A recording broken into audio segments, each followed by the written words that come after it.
We're live, pal. Welcome back to Wrestling with Power. Mosley here. It's Blake Vic here. Once again, on this December the 18th, 2025, this beautiful Thursday that God, a.k.a. Ric Flair, has given us. Woo! And we got a lot to talk about. There's been a lot going on. Wrestling related, non-wrestling related a little bit. Of course, SmackDown from this past December the 12th. Saturday night's main event was the following day on December the 13th. John Cena's Last Match. And Raw from the 15th, I believe, a couple days later. We also have the top 5 matches of 2025. Slick Vic and I have been discussing them in discreetly behind the scenes.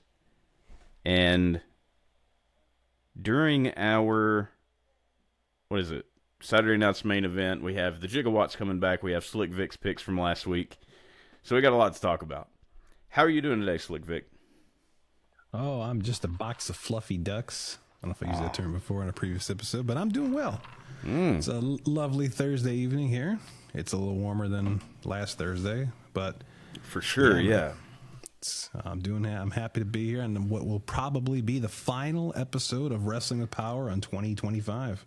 Yeah, for sure. Well, it definitely will be. Next week, a week from today is Christmas. So it seems like Thanksgiving's here, and then all of a sudden Christmas is here. So we're already at Christmas next week, and then we got New Year's the following week. So this is the last episode of 2025. When we come back to you guys, it'll be a new year. It'll be a new day. Yes, it is. And hopefully we'll have some good stuff for you planned out by then. A good 2-week break. I think we deserve it, Slick Vic. We do. And we'll have some good shit, pal, when we come back. Yeah. I've been thinking about it, Vic, because we're not going to be here to cover Raw and SmackDown over the next couple of weeks. So what we should probably do, this is a thought anyway, is just sort of get the results and then go over them and say, this person won this person won this, and then, we'll go from there, just to catch us up to speed. Yeah. Sound like a good plan? I think so. Hey, by the time we come back, we might actually have some new champions. That's very true, because the next time we come back, it'll be January the 8th. And, of course, the January 5th Raw is the big CM Punk versus Braun Breaker match for the World Heavyweight Championship. Yes, it is. And, Vic, do you want to do an impromptu Vic's pick for that match? Since we're not going to be here the next couple of weeks? And I have gone over it back and forth in my head right now, and it's a little hard to pick. Maybe with a couple of TV tapings behind me, I might have a more solid choice. But I'm looking at all the pieces here. I'm looking, first episode on Netflix of the year, which, they're making a big deal about. Yeah, the 1-year anniversary of Raw on Netflix. Also, here's the big thing. What I think is the biggest thing is the February PLE is Elimination Chamber. And do you know where it takes place? Yeah, it takes place in Chicago.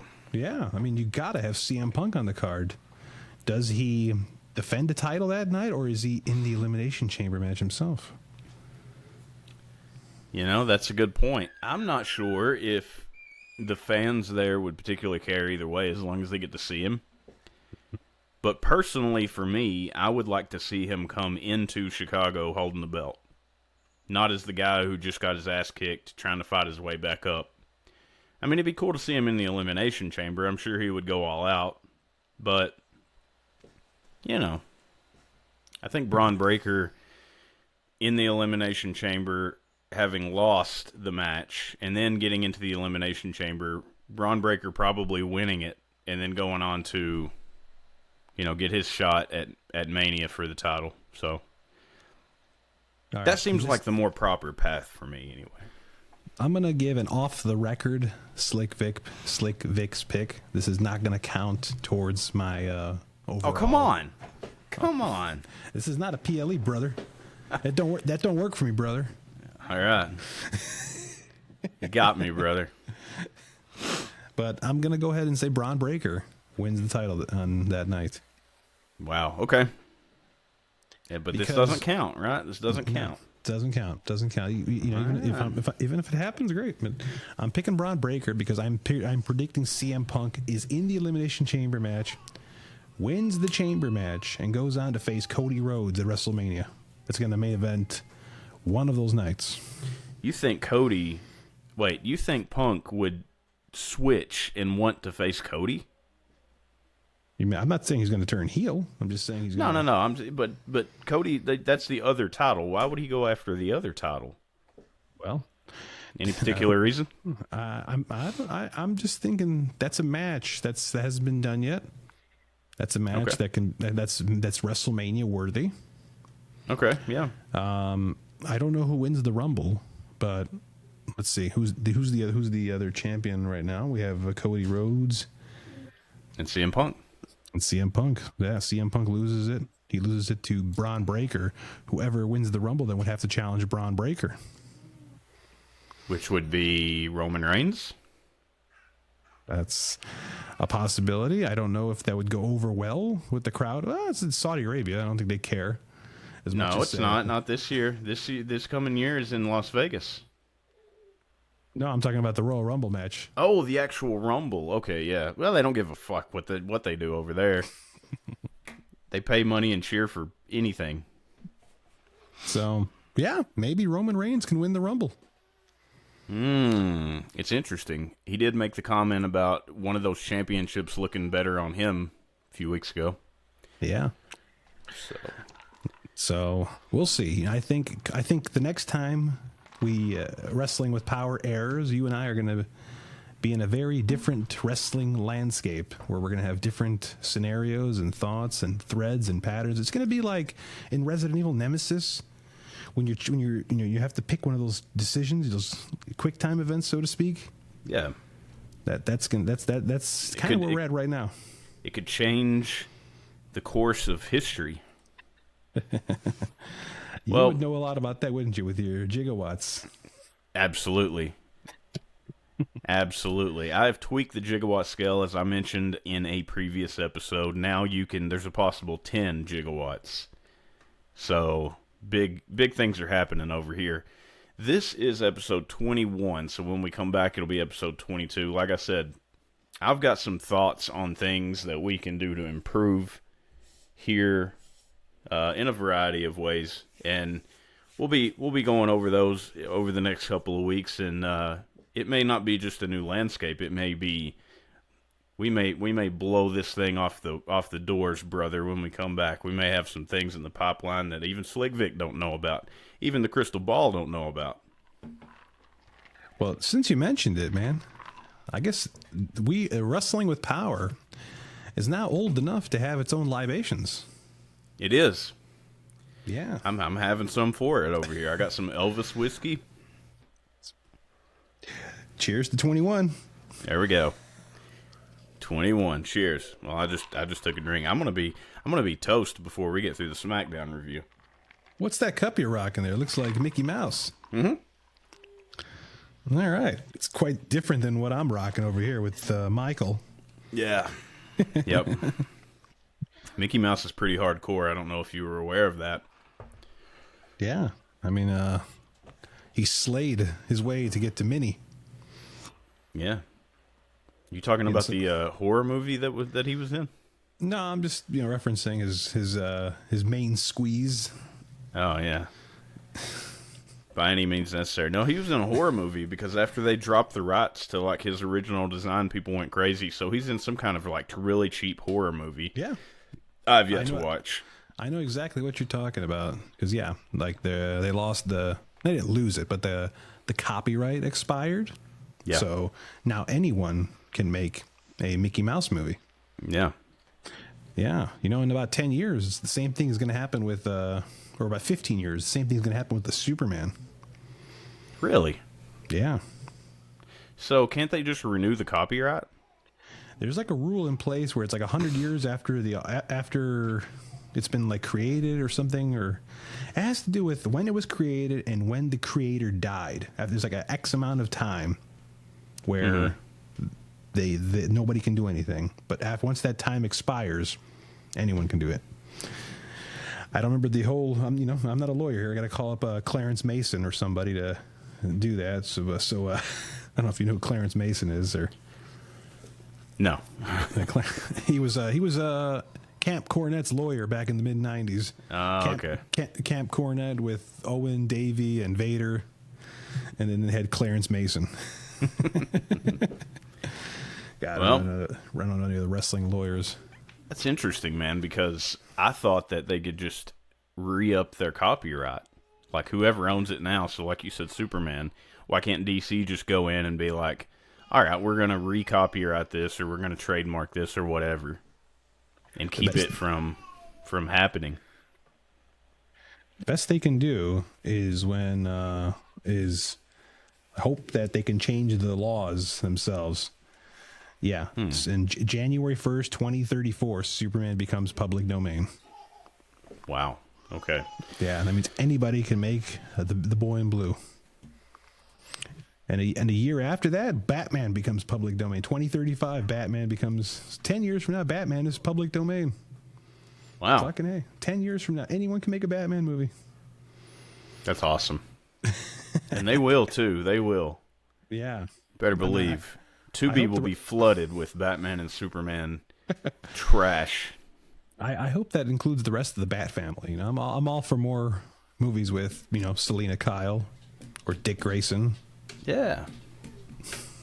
Absolutely. Because you never know. You never know what we're going to get. You never know what we're going to get. But I'll tell you what we're going to get right here is some wrestling reviews. Are you ready, Vic? Yeah, tell me about Super Cena later. We're going to get to Super Cena later. Yeah, we're going to get to Super Cena. He made his rounds. Saturday night's main event, I'm sure, as everybody is aware, has come and gone. Cena also has come and gone. But we'll talk about that a little bit later. We got a SmackDown review up first. Vic, why don't you take it away? All right. I'm going to get drunk over here. We're celebrating. Yeah, I know. This is a day of celebrations here. All right, so SmackDown 12/12, December 12th, 2025 in Wilkes-Barre, Pennsylvania. I hope I'm saying it right. We start off with a pre-tape segment featuring Nick Aldis, who's inviting Drew McIntyre to come to SmackDown to discuss the terms of his suspension. And then Cody Rhodes and Nick Aldis are backstage, live. Aldis presents Cody with a document claiming that Drew says this is an unsafe working environment. Cody doesn't care. He tears it up and then makes his way to the ring. Cody grabs the mic, talks about the work he puts in getting up at 5 a.m. to do media and other responsibilities. He's got a lot of responsibilities as the WWE champion. He basically says Drew doesn't have the same work ethic and that he wants to kick his ass. And then Obafemi comes out. Cole says he's marching to the ring. It kind of looks like a mixture of a strut and a dance to me, but the man is huge. Oba says Cody is worried about the wrong man. Instead of chanting "what," the crowd chants "who" every time Oba says something, which gives me like Black Panther or 300 vibes. Oba says the future is now, referring to himself, and in the spirit of hustle, loyalty, and respect, his time is now. Any thoughts on Cody, Nick Aldis, Drew McIntyre, Obafemi? Well, and we'll talk a little bit more about Oba here in just a few, but I love that strut he's got down to the ring. I think it's kind of funny. Like, I don't know if it's supposed to be funny or if it's supposed to be intimidating. I think it's more funny than intimidating, but it's cool. But yeah, after watching this, I really was looking forward to the match at Saturday night's main event. So that's my thoughts. It definitely made me look forward to that match a lot more. I felt Oba did a good job here. He carried himself very well. He's not the typical. What I really like, he's not the typical humble babyface newcomer. But he comes off very threatening and saying, I want your spot, bro. Yeah. Minus the word bro. Yeah, he does a really good job. He's very impressive, and I think we'll be seeing him on the main roster a lot sooner than later. Yeah. All right, so we cut backstage. Fraxium says that I have Ilya Dragunov's back, but Ilya wants to go it alone. He starts making John Cena references. I didn't write them down. And then hypes himself up for the match. And here we go. We finally got it. We've been talking about this for a long time, Mosley. We got Tommaso Ciampa versus Ilya Dragunov for the United States Championship. Woo! All right, they lock up and immediately start exchanging heavy chops and strikes. Lots and lots of chops and strikes until Ilya lands a boot that knocks Ciampa down.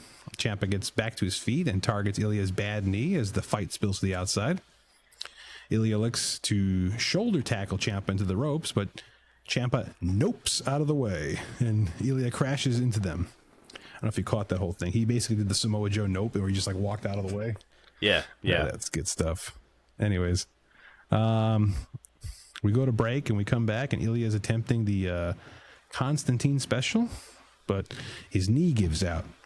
Despite that, he stays in control, fires off more strikes, followed by rolling German suplexes. Ciampa battles back, and they trade more chops until Ilya hits the atomic slam move. I still don't know what the name of this move is, but I don't even know if the commentators have a name for this move. Anyways, Ciampa responds with a brutal-looking air raid crash on the apron, which had to have hurt. Back inside, Ilya hits a missile dropkick on Ciampa, and we head to another break. When we return, there's even more chopping and even more slapping, and Ciampa hits a second rope air raid crash for a 2. At this point, I notice Dragunov is bleeding from the mouth. They both get up, and guess what? More slapping. Ciampa hits a German suplex, but Ilya immediately fires back with Torpedo Moscow. And then Johnny Gargano and Candice LeRae come to the ring. Johnny distracts the ref while Candice gets a cheap shot in. A running knee from Ciampa only gets a 2 count. Ciampa loads up the fairy tale ending, but Ilya reverses it into a roll-up for the 3 count. Post-match, DIY gang up on Ilya until Carmelo Hayes makes the save. My thoughts. I thought this was good. That they beat the hell out of each other with a whole bunch of vicious chops and slaps. I kind of wanted Ciampa to win to freshen up the U.S. title scene a bit, but I feel like Ilya's done a decent enough job. But let's get some new blood out there. But I'm now predicting that Tama Tonga eventually takes it. But overall, the match was all right. Any thoughts on this match? I was underwhelmed by this entire thing because it's been weeks that they've sort of been building this. He's been ducking Tommaso for all this time. We've talked about it. Why is he ducking him? He's supposed to be the honorable champion. Why would he duck somebody? And he's been ducking him, and this just didn't seem like the build was good. I thought the build was very good for this feud. Even though I didn't understand why he was ducking him, I thought, this is building to a big match. This didn't feel like a big match to me. It didn't feel like the right time for it. It didn't feel like the right place for it. Maybe if they would have, found time to squeeze it into Saturday night's main event, it would have felt a little bit bigger. Maybe. I don't know. But it didn't do it. This didn't do it for me. I was kind of underwhelmed. I was, like you, I would have, in this particular situation, and I've said it before, I would have rather Tommaso won. Ilya is getting stale. I feel like we've seen his same match over and over and over. And yeah, that's it. I don't know where they go from here. It's sort of like they built it up, and it's like a giant firework that goes off, and it has the effect of a sparkler. It's not good. Okay. All right. Fair, very fair, very fair assessment there, Mr. Mosley. I actually think that was very highly eloquently stated there. All right. Now let's have some more libations now, shall we? Yeah, for sure. I'll drink to that. I'd buy that for $1. All right, moving along. We got a backstage segment where Javon Evans says he's giddy about his match tomorrow. It's an actual quote, giddy. Old Javon. Javon? J apostrophe Von? The Miz interrupts, still upset that he isn't on tomorrow's card. Javon calls him an unk, which annoys the Miz. Miz fires back saying Javon wasn't even born when John Cena made his debut. That makes me feel old. But goddamn. Yeah. The two exchange words and set up a match for later tonight, and then Miz sarcastically calls Javon nephew as he walks off. Has anyone called you Unk yet? No. I haven't been called Unk yet either. So, man, Is that a thing? That is a thing the kids say. There was even a sign. There was even a sign in the crowd once that said "CM Unk." Okay. No, I've not been called that yet. I'll probably get mad whenever somebody calls me that, though. Oh, that's gonna sting when the day somebody calls me Unk. Yeah. Anyways, out comes the Wyatt Six. The Wyatt Six announce their arrival and make their full entrance to the ring. Uncle Howdy says, Solo Sikoa is who is Solo Sikoa to cast judgment on them? He says Solo may not have the power to look within himself, but they do. According to Howdy, Solo has used and abused his own family and is completely disillusioned. He continues by saying the MFTs run nothing while the Wyatt Six hold the tag titles, and if the MFTs want them, they should come and take them. The MFTs appear on the screen on the old Titantron, and they respond by saying they call the shots, or I should say Solo says they call the shots. Solo says the next week they're coming for the tag titles, and if the Wyatt Six can't handle it, they can run. All right. Backstage, Charlotte Flair hypes up Alexa Bliss for her match against Lash Legend.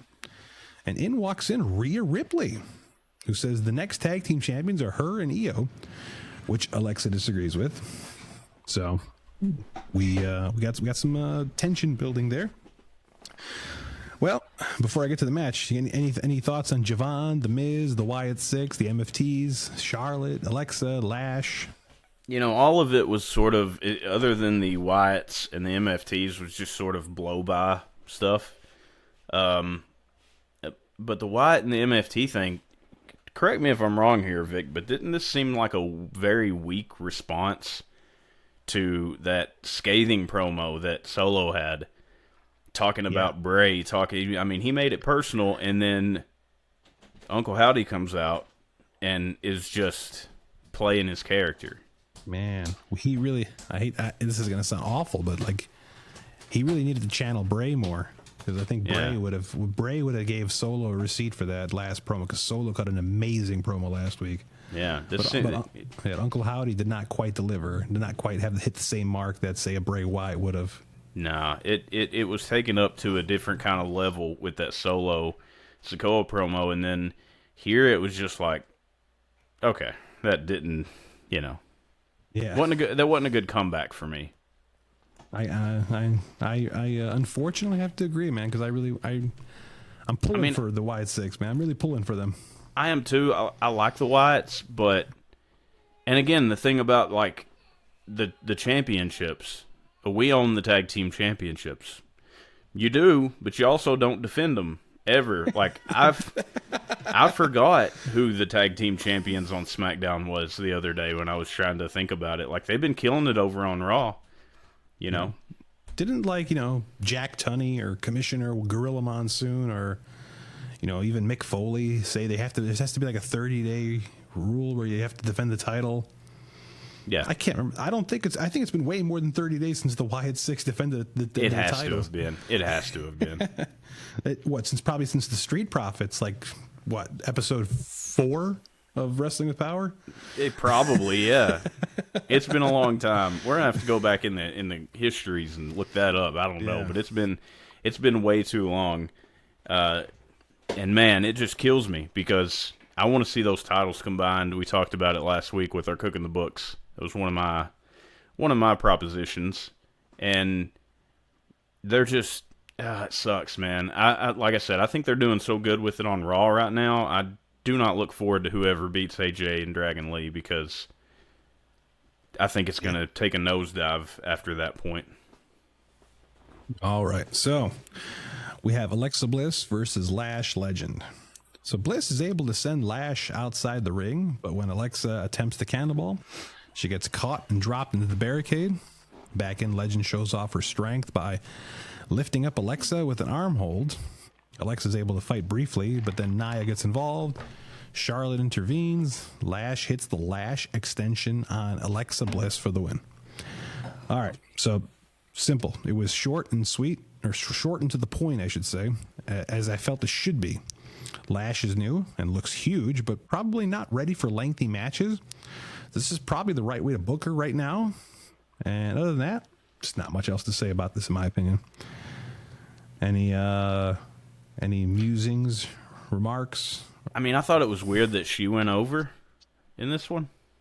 You thought Lash going over was weird? I did. Against Alexa Bliss. Okay, explain. I mean, Alexa Bliss, she's got stock. Lash Legend don't really have stock. I know, but she's kind of trying to make a, step up and make a name for herself. She's aligned with Nia Jax, and from a visual point of view, it's kind of like another Jade Cargill in a way. Yeah. But yeah, I get that, and I've been impressed with Lash Legend. It's not that I'm unimpressed with her. I'm just not sure she should be going over somebody like Alexa just yet. Because I mean, in reality, she would crush Alexa, and I guess we're supposed to suspend disbelief. Oh, you know what I'm saying? We're supposed to believe that, but then they make her out to be somebody who is a top talent. I don't know. I like Lash Legend. I just don't know how I felt about her winning this one. Okay. Backstage, Aleister Black and Zelina are not intimidated by the Terror Twins. And then we hear, oh man, this is probably one of my least favorite parts of the night. We hear that SmackDown is going back to 3 hours on January 2nd. Oh yeah. Well, you know what? Fans, if you like hearing Mosley and I ramble about wrestling, get ready to hear some more of it. Yep. Because starting the next episode 22, Slick Vic is going to be talking an hour more about SmackDown. Well, not a completely hour, but an hour more worth of television. It's going to be 35 minutes more commercials and maybe 15 minutes more content. So I think you'll be all right. All right. That actually doesn't make me feel better. And then we hear The Miz starts the match. Well, I got ahead of myself here. So we got a match now. The Miz and Javon Evans. The Miz starts the match off extremely cocky, but Javon gets bouncy with a few high spots. Miz eventually shuts him down and takes control as we head to the break. When we return, Javon springs off the ropes using his shoulders and catches the Miz with a spin kick. He goes for a huge moonsault, but Miz moves. Evan lands on his feet. Miz fires back with John Cena's back suplex and even delivers the 5-knuckle shuffle. It goes for the AA, but it's countered. Evans then hits a big dive over the top rope and follows it up inside the ring with the OG cutter to pick up the win. You know, before I go into I'm going to go into my thoughts right now with this comment. I complained about Lash Legend and Jade Cargill using the pump kick, which is the brogue kick. Yeah. You know, I thought there was like an unwritten rule where you don't use somebody's trademark moves. You have Javon Evans doing the Cody cutter. They call it the OG cutter. Yeah. I'm like, okay, he gets a lot freaking hang time. That makes it look really good. But that's Cody's move. Cody worked hard to get that over. Cody's the world champion, and you're using his finisher. I'm sure, probably Cody gave him his blessing. I don't know. I don't like when people share finishers or even trademark moves. Yeah, but I feel you. What do I know? I'm just a dumb piece of rock. Anyways, so my thoughts on the match: similar to Alexa versus Lash Legend. This was designed to showcase Javon. He really is bouncy. He gets impressive hang time with his moves, and it looked great here. A decent enough match that accomplished exactly what it needed to do, which was make Javon look good. Any thoughts on this match? No, I actually really liked this match. Thought it was decent for what we got, and I like Javon. I think that maybe it's easy to get lost in the shuffle of these guys that are smaller but they're still tall. They're kind of lanky, and they got these big high-flying moves and things. Like, he's not unique in what he does, but he still stands out. He's able to stand out amongst that crowd, and I think that that's pretty impressive. Yeah. All right. So we got some more backstage segments here. Are you ready for these? We got Nia Jax and Lash Legend flapping their gums at Rhea Ripley, who is not intimidated. Priest shows up and gives her some words of encouragement and then leaves. Rhea turns around and has a face-off with Jade Cargill. I sense a big match down the line. We're supposed to get a match between Jade, Cargill, and Michin tonight, but Jade sneak attacks Michin backstage as she's making her way to the ring and takes her out before the bell. Jade then makes her way to the ring and runs her mouth on the mic. However, Michin does eventually make her way out to the ring, I should say. Kendo stick in hand and cracks Jade with it a few times, and then just tosses the kendo stick aside in favor of trying to pull out a table, which I thought was kind of dumb. I mean, she should have just kept wailing on her with the cane while she had the advantage, because as soon as she went for the table, Jade immediately comes back, pump kicks, brogue kicks Michin, choke slams her. Stupid. Yeah. Totally agree. Aleister Black and Zelina have their... We're now main event time here. We got Aleister Black and Zelina versus Rhea Ripley and Damian Priest. So Black and Zelina immediately jump Priest and Ripley to start the match. Priest quickly throws Black out of the ring, and the women tag in. Rhea overpowers Zelina, lands a boot, a knee, a clothesline before we hit the break. When we return, Zelina is in control and hits the Meteora for a 2 count. It looks like she's going for a unique leg lock submission, but she misses her target and hits a DDT instead. She tries it again, but it's countered into a back suplex. The men tag in, and Priest goes on a tear, hitting a flatliner and a broken arrow, and thanks to distraction from Zelina, Black lands a German suplex. Rhea tags herself in, but the heels keep up on the offense and hit stereo moonsaults. That part looked pretty good. Even Corey Graves said, couples that moonsault together stay together. Rhea attempts a riptide, but Zelina botches the counter and ends up hitting a Code Red or Pop Rocks if you're Roxanne Perez. Rhea then goes for a tilt-a-whirl style move into an electric chair drop, but doesn't quite get Zelina into the position at first, but eventually hits it. Aleister Black breaks up the pin, leading to a face-off with Rhea. Black eats a headbutt from Rhea, and before he can retaliate, Priest jumps in. The Terror Twins hit Stereo Razor's edges, followed by Rhea planting Zelina with the Riptide for the win. All right, I'm willing to cut Zelina some slack and say she's just having a bad night because she was botching left and right here, and it did not look good. The match itself wasn't very exciting either. I can't even call it run-of-the-mill. It just, I like most of the participants in this match, but it just wasn't that good. It was a letdown.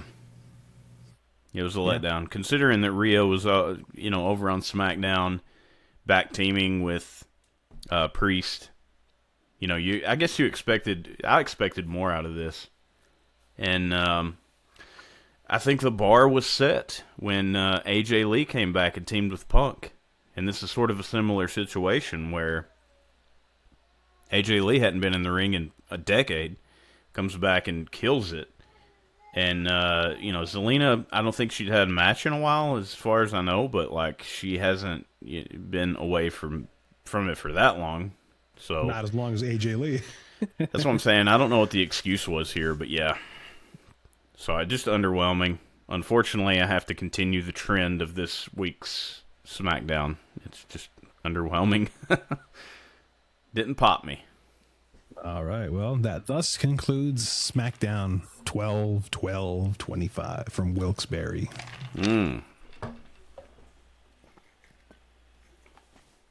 Well, I love that review, Slick Vic. You did that in a very timely fashion. Very professional. Thank you very much. Very professional. I learned from the best. All right. Who was that? Vince McMahon?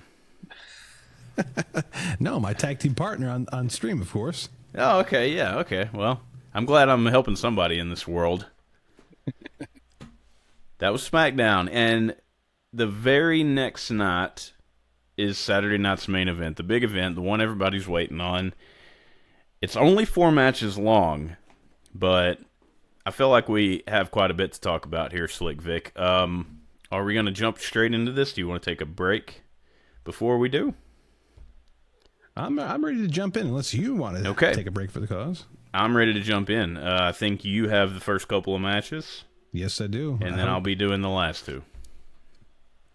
All right. I hope nobody's sick of hearing my voice yet, because here I keep going rambling, wrestling, and full of power.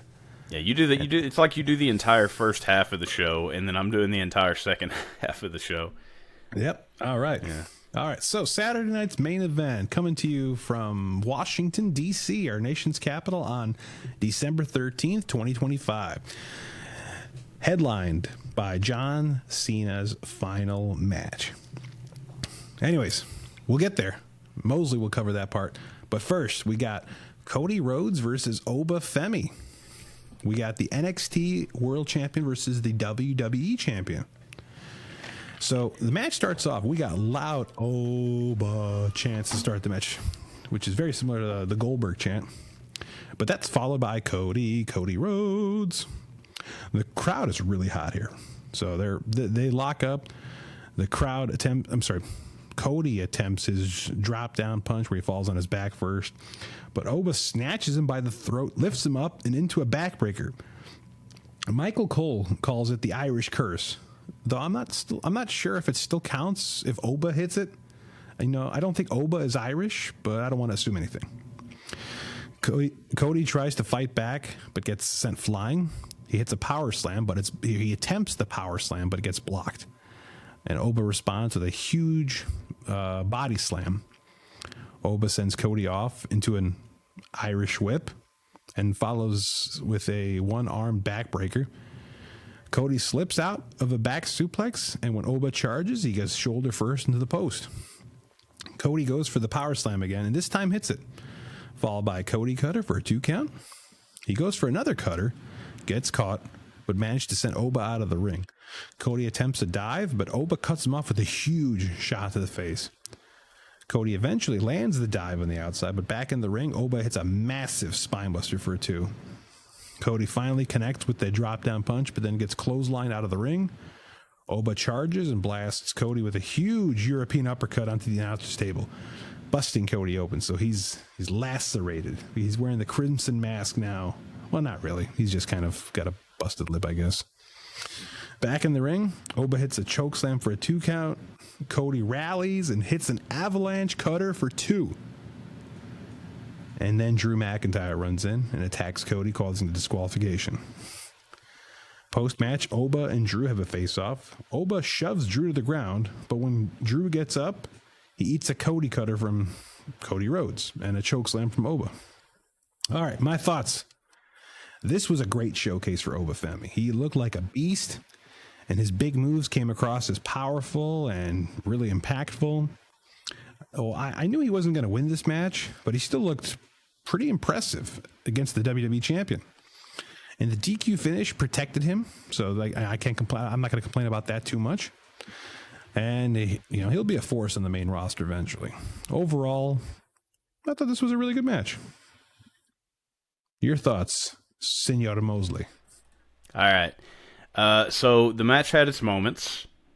It was better than I was expecting it to be. I was really impressed with Oba Femi, especially when he was walking out to the ring. I was like, this guy might win. This guy might actually crush Cody here. But the lame-ass DQ finish to this match killed it for me. It absolutely killed it. It left very little to look back on. I mean, Oba gets to shine against the top guy in the company, and that's what this was about. But I hated the fact that they had McIntyre come in and ruin this match. It made me sick. Altogether, I gave this match a 3 out of 10, Slick Vic. Wow. 3 out of 10 gigawatts.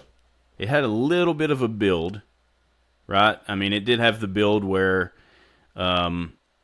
you had the two NXT, the guys in Oba and Ricky Starks, or Ricky Saints, whatever they're calling him, faced off. Oba beats him for the title to get the title back. He also gets the match with Cody. That was a little bit of build. That was pretty good. The ending killed it for me. So build got a half. Quality got a 1.5. Emotion got a 1. Because I was really into this. I was pretty excited watching it. But the rest, no. Nothing memorable about this match. The result got a 0 because that sucks. That's an ass ending.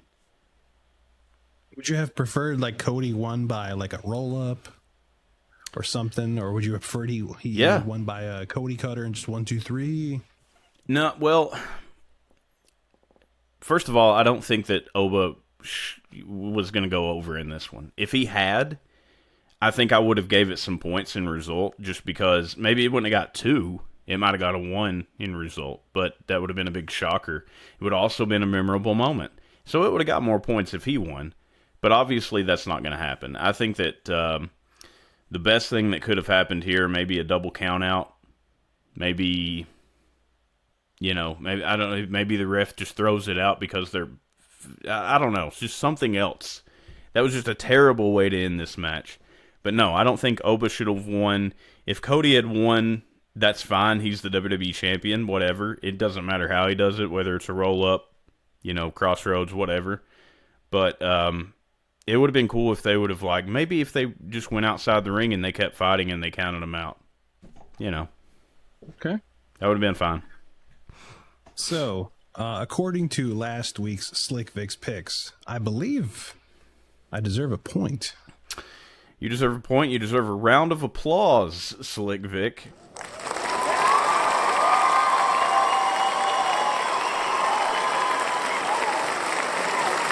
For correctly guessing that Cody Rhodes would win this match. Obviously, Drew McIntyre comes in. He attacks Cody.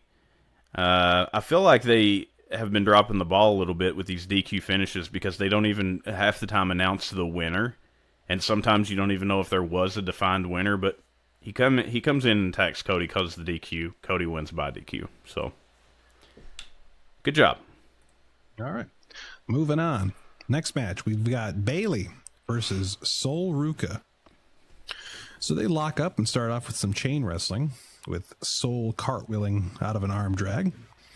Bayley sends her the ropes and drops down, but instead of leaping over Bayley, Sol handstand walks over her and turns it into a head scissors takeover.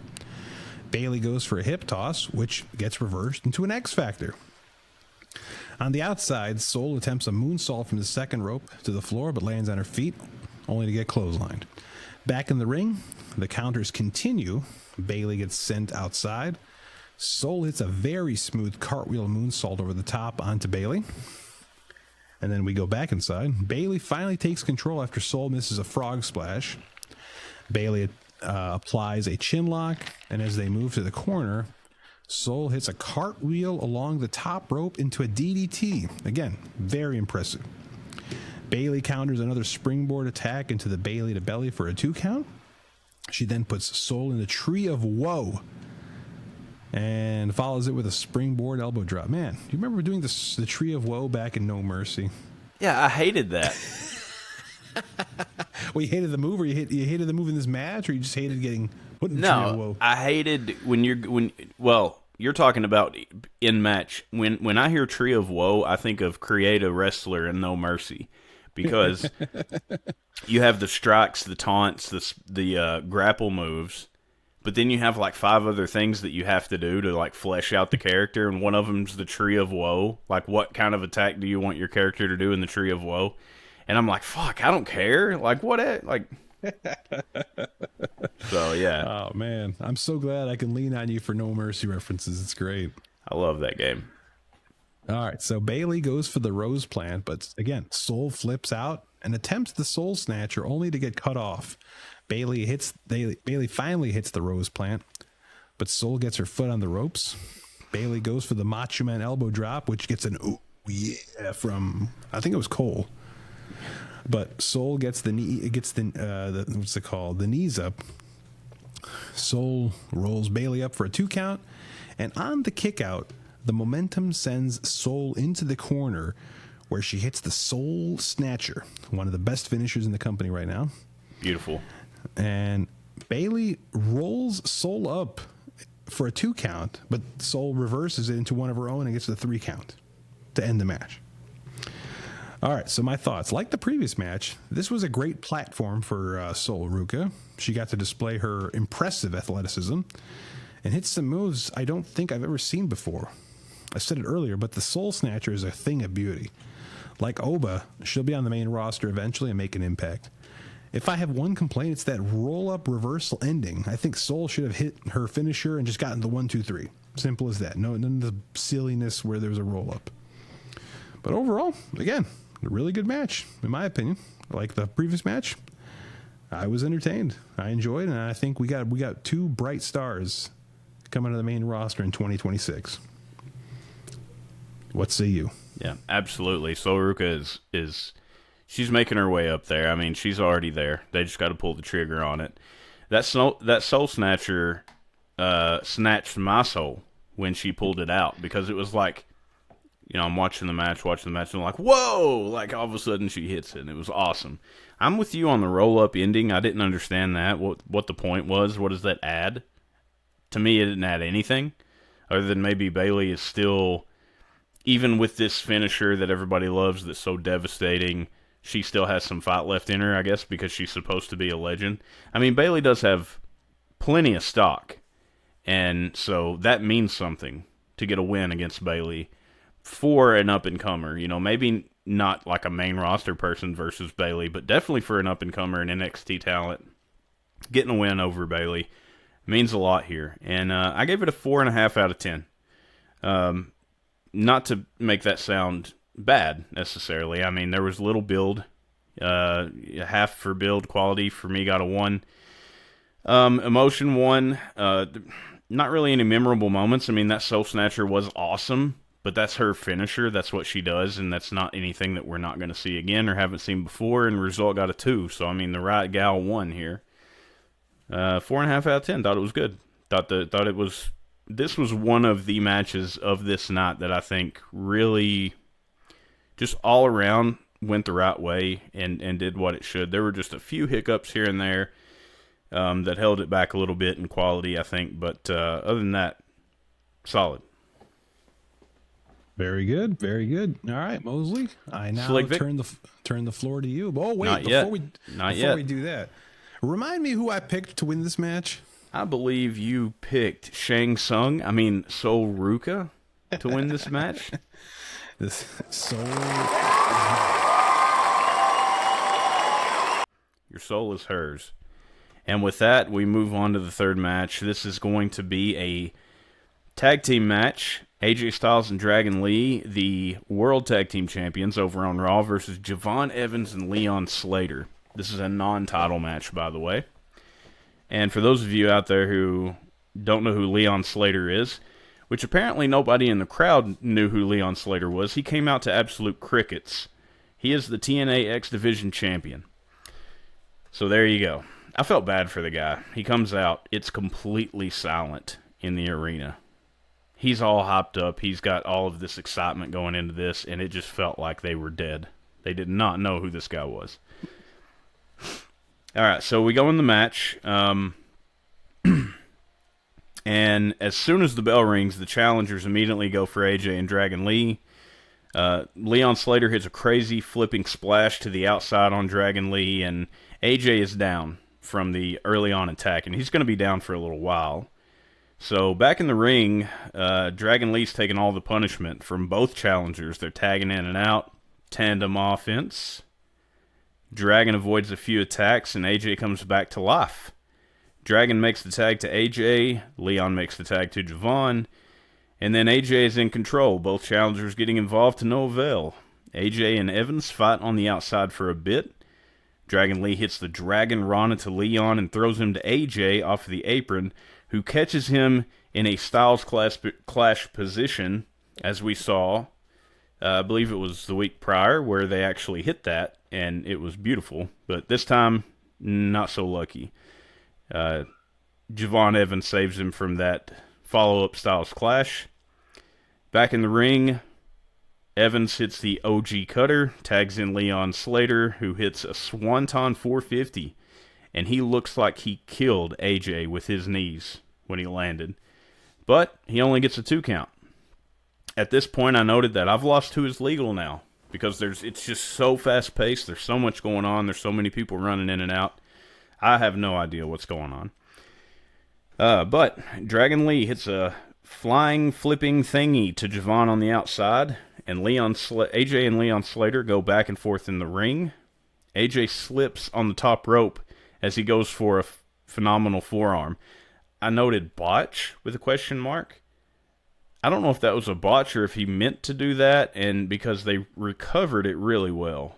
But Styles eventually turns a top rope move from Slater into the Styles Clash for a 3 count pinfall. So, the World Tag Team Champions were successful in this match. Thought it was a solid match. I thought the action was a bit too fast-paced for me, though.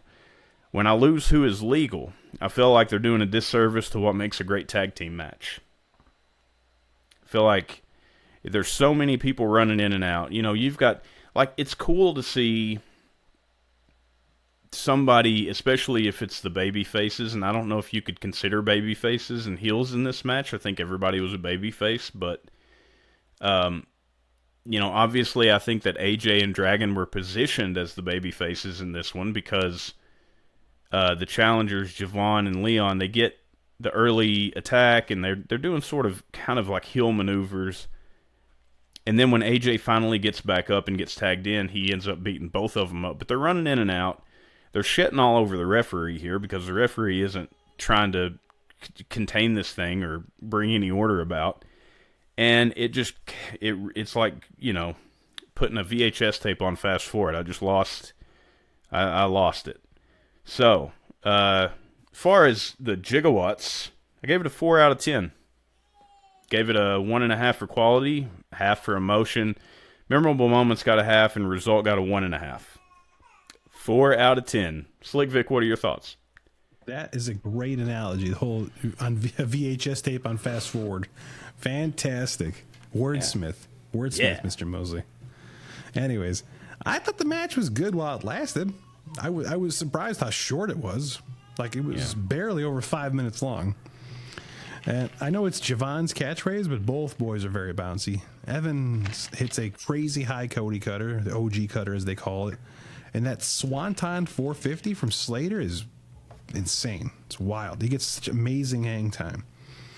But don't sleep on Dragon Lee. He kept up very well. And, of course, AJ still moves very well. And he's got his precision-like strikes. Then he looks fantastic. I really wanted that Hurricane Rana to the Styles Clash on the outside to hit, but I was denied, and fine. But yeah, I'm pretty sure that was a botch from AJ Styles when he was trying to go for the phenomenal forearm. I mean, had to be. I mean, it was unfortunate that AJ slipped, but they were able to kind of make up for it with the Styles Clash right afterwards. It was like, just improvise, whatever. They did a really good job making up for it, I thought. They went right to, recovering, if it was a botch. So yeah, it was just 5 minutes of chaos, and fine, whatever. It was all right with me. And who'd you pick to win this one, Slick Vic?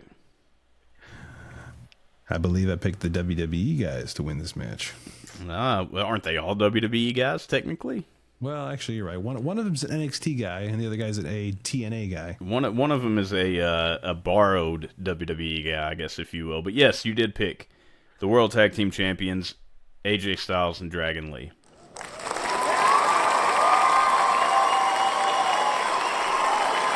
Ooh. And you are 3 for 4 in this event so far.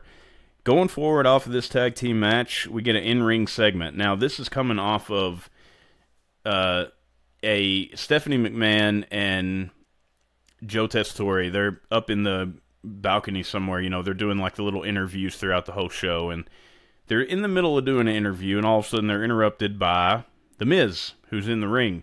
And I got to be honest, when I was watching this and I noticed there was somebody in the ring, I was like, Gunther's already in the ring? They're not even going to let him get his entrance here? I thought it was Gunther, strutting around out there, but it was The Miz. He interrupts Stephanie. He's having a meltdown. He's ranting about demanding respect. He should be in the main event. He should be facing John Cena, etc., etc. He beat John Cena at WrestleMania, The Miz. And all of a sudden, R-Truth's music hits. Truth heads down to the ring. He says Miz stole someone's opportunity in the tournament by switching his name in the ball last week. So R-Truth, the ever observant one, took me a minute to dig that out of my brain, notices what Miz was up to. And Miz snatches the ball from R-Truth's hand, opens it up, pulls it out. You can clearly see the name on it. He looks at it. He's like, Joe Hendry. And then we get the music. And Joe Hendry is just magically there on the apron doing his big smile in front of the camera. Say his name and he appears. So Joe Hendry gets in the ring. Long story short, Hendry takes down Miz. He and Truth deliver stereo 5-knuckle shuffles. Hendry covers the Miz and R-Truth counts to 3. Thought this was a pretty good little segment. Didn't know where they were going necessarily in the beginning of this. I was like, man. But I'm glad that Joe Hendry got his moment. He got his little recognition. I still would have rather him been in the tournament. I don't feel like this was necessarily... I don't think this made up for the fact that he wasn't in the tournament. But at least he was there. And at least they brought him into the fold, in some way with this. What did you think of this segment here, Vic? I thought it was a fun little segue between matches to entertain the crowd. And, I was not expecting to see Joe Hendry.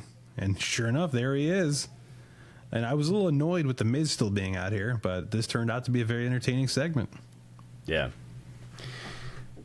All right, so we got one match left. That's the main event. The main event of the evening, John Cena's last match. And John Cena is going to take on Gunther, who won the tournament. This entire night has been wrapped around John Cena's last match, and they've done incredible. Every interval between matches had video packages of John Cena over his career, things he's done. People, doing interviews about him, giving him shout-outs, things like that, and it's been awesome.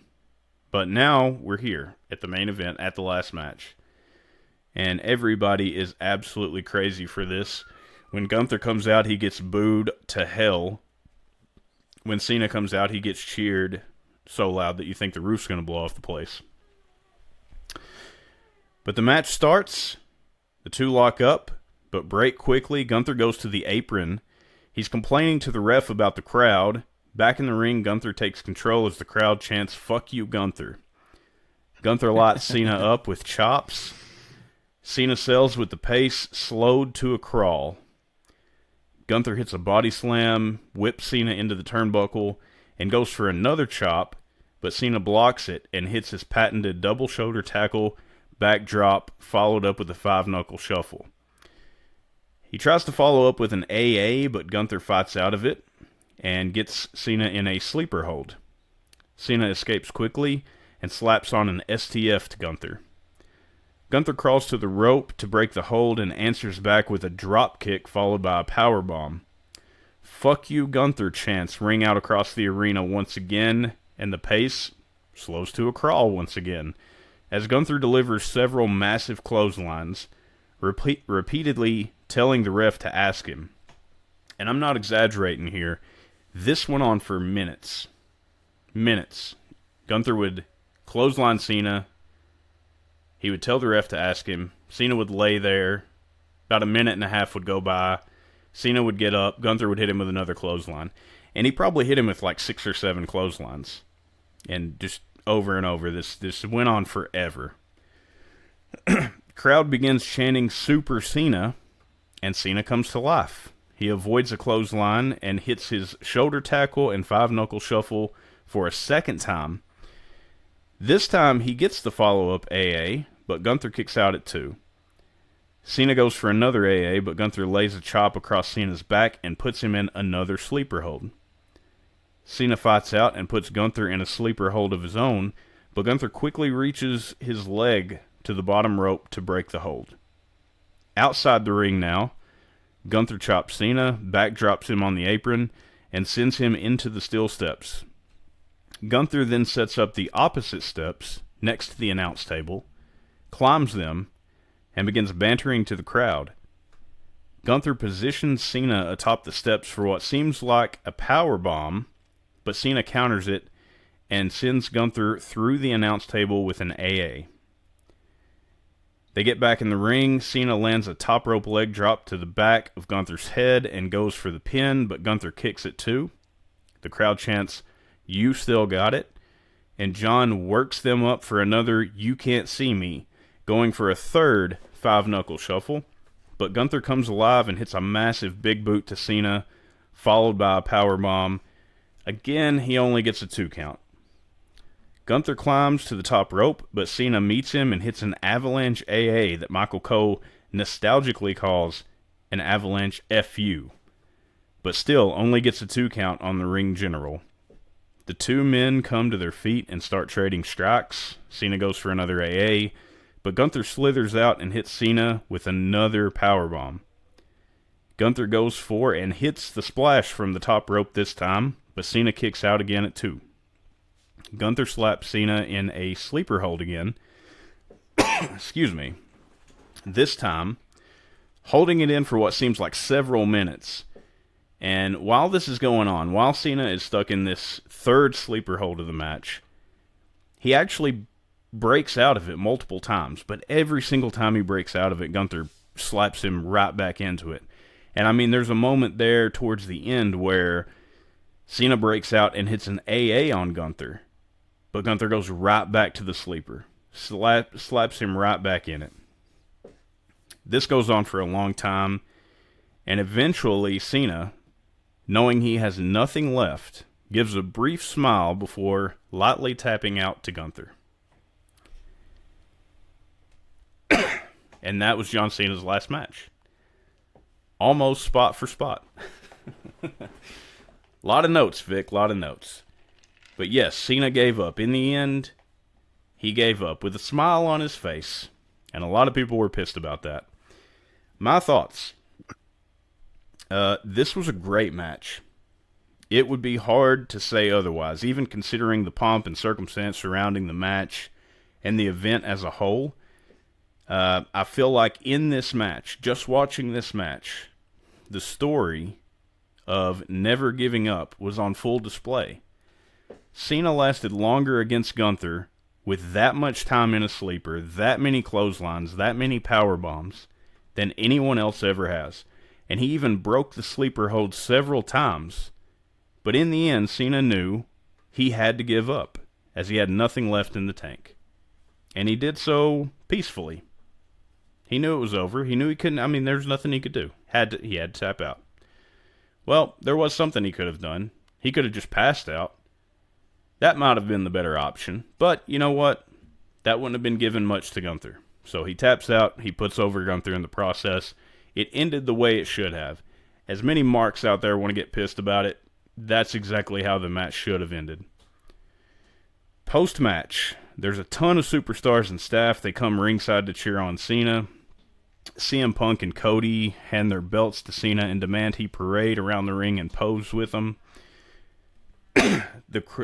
When the people come out, the crowd boos Triple H big time.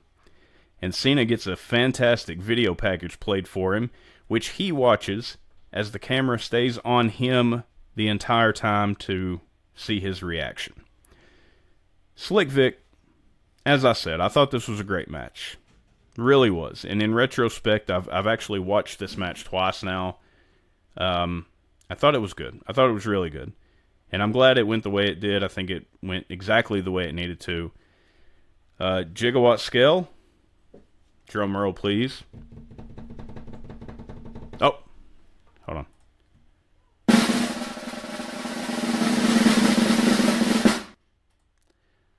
8 out of 10. Highest rated match of the night. Highest rated match on the Gigawatt scale so far. And hint, hint, we may be seeing this match pop up a little bit later in someone's top 5 of 2025. Build got a 2. There was nothing in recent memory that was built more than this match because it had an entire tournament surrounding it. And then even after the tournament was over, they continued to build it through promos with Gunther that were fantastic. Quality got a 1.5. Emotion got a 2. How could it not? How could this match not get a complete, full score out of Emotion? Memorable moments got a 1. Result got a 1.5. Why? I think the right person won, and I think that they did it the right way. But as I mentioned earlier, may have been better if Cena had just passed out. Because then he wouldn't have given up. He would have passed out. So Gunther would have still won. In retrospect, I do think that it was the right way to go by him tapping out. He did give up, and he did put Gunther over. If he hadn't have tapped out, Gunther couldn't say he made him give up. So I get that. But altogether, 8 out of 10. Vic, I'm ready for your thoughts, sir. Well, I'm going to share some of your thoughts, man. This is all about the drama surrounding the match. This is not about the technical aspects or any of that stuff. I mean, both men are obviously very well sound in the ring, but this was all about the emotion, the drama, the gaga, whatever you want to call it. And the crowd was white hot for all of it. They reacted to everything. They even chanted Super Cena at one point, as you mentioned. Yeah. Gunther has proved again that he can have a good match with anyone. While John has great matches all the time, he's not in his prime anymore, but he doesn't need help the way, say, Goldberg does. And I'm still letting that ending soak in. You know, I know it's been 6 days now, but 5 days now. I'm still letting that soak in because just like the Undertaker streak, like was this the right thing to do? I'm not talking about the ending. I'm not talking about who went over. I'm just talking about the way the person went over. But I'm not mad about it. I'm like I said, 100% fine. Gunther won. But to me, the best ending of all time is Shawn Michaels and Ric Flair at WrestleMania 24. Yes. That emotional ending was perfect. Rick just being the old yeller that won't stay down, and Shawn saying "I'm sorry, I love you," as opposed to John smiling and then gingerly tapping out. So I'm sure several months from now I'll have a different opinion, and that's fine. This had a similar feeling at times to Hogan versus Rock at WrestleMania 18. Minus the crowd turning on the babyface, of course. Yeah. But like I said, this is all about the drama, all about the emotional investment, and I was hooked. I was intrigued. I was watching. I was connected from beginning to end. I enjoyed the hell out of this match. So awesome. Yeah. It was. It's not one of my favorite matches of the year, but god damn it. But by God, this was definitely the most emotional match of the year. Yeah, and like I said, this is probably going to show up a little bit on somebody's top 5, hint, hint. But, I'm not considering just the in-ring work, because the in-ring work was literally Gunther hitting 20 clotheslines, 20 chops, Cena hitting his patented 5 moves twice, plus one off the top turnbuckle, and about 10 minutes worth of sleeper holds. That was the match. Yeah. But everything surrounding the match, the entire night, the entire tournament, the entire build-up, the ending where he has the smile and he taps out, the reaction from the fans. I mean, this is a very memorable match. I think all things considered, even the bad. Vic, who'd you have to win this one? The Ring General was going to prevail against hustle, loyalty, and respect. Unfortunately, the man who says never give up, every dog has his day, and he gave up. Had to. Anyway, round of applause for Slick Vic here.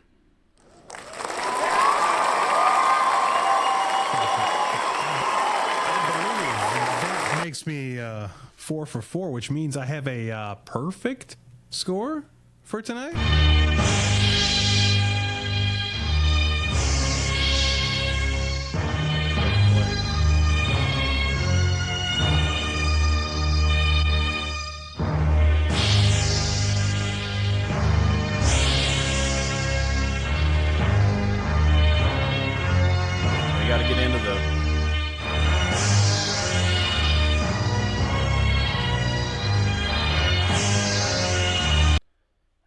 let it play out. Yes, once again, Mr. Perfect with a perfect score. God damn it, I wish these were on Prize Picks. We could be making some money here. Slick Vic, once again, is perfect, and I don't know what that brings him to in his total, but it doesn't matter because he's been perfect 4 times in a row now, which is incredibly impressive. Can I say one thing? Yes. I could not have done this without the magic of the crystal ball, you know? Oh, yeah. There's a certain feeling I get whenever I look into the crystal ball. It's a certain hymn that comes to mind, you know, a certain nostalgic 16-bit theme song from a specific game. It's almost like you look into it and you hear that music playing and it just sucks you right into it, right? Yeah. I know what you're talking about. Gives me a lot of energy. Yeah, it's like... It's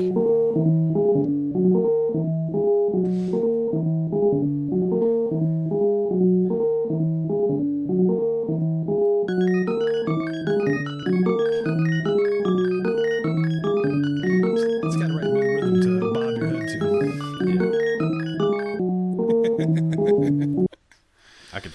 I could slap bass to that. You know what I'm saying? Yeah. All right, shout out to the Crystal Ball. Shout out to Slick Vic for being perfect once again. Shout out to John Cena for 20 whatever it is incredible years that he's given all of us. And shout out to the WWE for putting on a hell of a show. I bet Goldberg was jackhammering his TV watching this one because he didn't get near the showing that John Cena did, but maybe he deserved it. To John Cena. To John Cena. I'll drink to that.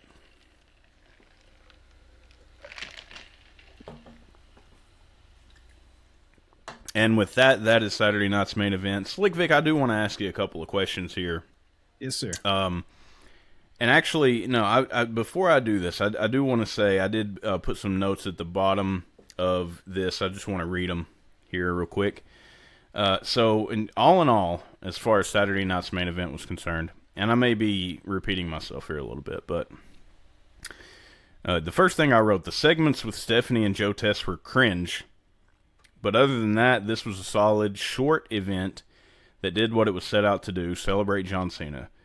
There were video packages throughout the night, before and after matches, as well as video messages from various entertainers, sports stars, and WWE superstars. The matches were all fairly good, and we even got a Joe Hendry moment prior to the main event. I did not like the crowd shitting on the main event outcome, or Triple H, when everyone came to the ring to cheer on Cena at the end. But other than that, it was the perfect send-off for John Cena. So, good show all around. Vic, final thoughts on this, man. I mean, you mentioned that maybe you'll change your mind here in a few months about the ending of this. Maybe you don't really care for the way it ended. There were a lot of people online that were pissed. I don't know what they were necessarily wanting to see here. Did they want to see Cena win? Did anybody actually think that Cena was going to win this match, or were they just pissed that he tapped out? I couldn't figure it out. What were people wanting? What were people expecting? And you even said that you're not so sure about it yourself. Could you elaborate on that maybe? There was definitely a sect of fans that wanted Cena to win. They felt like Cena should, you know, go out on, I don't want to say go out on top, but go out, you know, walking into the sunset victorious. And no, I mean, I thought about that at times too, but then I also think John is a very, he's very corporate, so to speak. He's very I mean, you watch WWE Unreal, he's very agreeable. Yeah. Triple H is like, hey, he was the last person to call. Why? Because he'll do it. He's the easiest to talk to, or he's the easiest to convince. So, you know, I don't understand why some people were surprised after all that Cena lost, because, yeah, I mean, like I said, I was 99% sure Gunther was going to win, but there was that one lingering doubt, and I think that's fine to have that lingering slight doubt that, hey, maybe Cena might actually win. But yeah, to to answer your question, I hope that answered your question, but it's I think so. Yeah, I think. Go ahead. There were some people pissed specifically because he smiled before he tapped out. It was as if he was breaking kayfabe. Like, Gunther's got him in this hold. Gunther is slobbering and, putting all of his strength into this, and all of a sudden Cena just smiles like nothing's going on and just taps. There were some people that had a problem with that. What did you think when that happened? When I first saw that, I was like, wait, did he just smile? That was my initial reaction. Like, when I was watching it live, I'm like, did he just smile at the camera? Oh, he did. Okay. But, as I'm processing this and I'm thinking about it, I'm discussing it with my wife and some friends, and I'm like, you know what? Okay. Maybe, there's some storytelling, just some things I'm not quite picking up at first, but it kind of makes sense. I don't know if it's absolute cinema, pal, but actually it is absolute cinema. It's just art is subjective. So whether or not you agreed or not, but that's what we got. And like I said, I'm still letting this marinate, man. Yeah. Well, I think he did an interview recently that sort of answered why he smiled at the end of that. And it was his answer to it was how I felt when I watched it. And I'm super critical of stuff. You know this. I'm super critical of things. When I saw him smile and tap out, I did not see it as him breaking kayfabe. A lot of people thought it was. I saw past that. I was like, it's sort of like somebody coming to terms with the end of anything and just being at peace with it. Coming to terms with dying, coming to terms with just anything, and somehow getting that inner peace of being like, okay, yeah, I can let go now. And that's what it was to me. So to me, it kind of was cinema, because that's how I saw it. He can let go now. He's given up, but it's done. It's over. He's it's okay. Yeah, it's okay. It's okay. So that's how I saw it. That's why I was sort of pissed at the negative reaction that it got, and surprised at the negative reaction that it got. But nonetheless, it's John Cena. A lot of people grew up with him. I started before John Cena. I'll be the first to say I was never a John Cena fan. Never a John Cena fan. But you can't deny what he's accomplished in this business. And I think 10 or 15, maybe even 20 years from now, we're going to be saying the same about the Ring General when he decides to hang it up. Yeah. That's Saturday night's main event. What a show. Great show. Great main event. Yes. Final match. Top to bottom was fantastic. Yeah. Great. Very, very good send-off. I don't think anybody could ever get a better send-off than that. And I used to say that about Ric Flair, but this tops Ric Flair for sure. Oh, wow. I just made the counterpoint in my review. I'm like, really? You thought that was better than Ric Flair and Shawn? No. I don't think the match was better than Ric Flair and Shawn. I think the entirety of the send-off surrounding the retirement was better than Ric Flair, which it was different circumstances. Ric Flair was, it was like the next match you lose, you retire. So it wasn't like they weren't going to be showing video packages of Ric Flair because they didn't know if it was. We weren't supposed to know it was his last match, I guess, is in other terms. But no, comparing this to Ric Flair's final match, his final WWE match. Yeah, is in my top 5 all-time WWE matches easily. So no, I'm not comparing those, Slick Vic.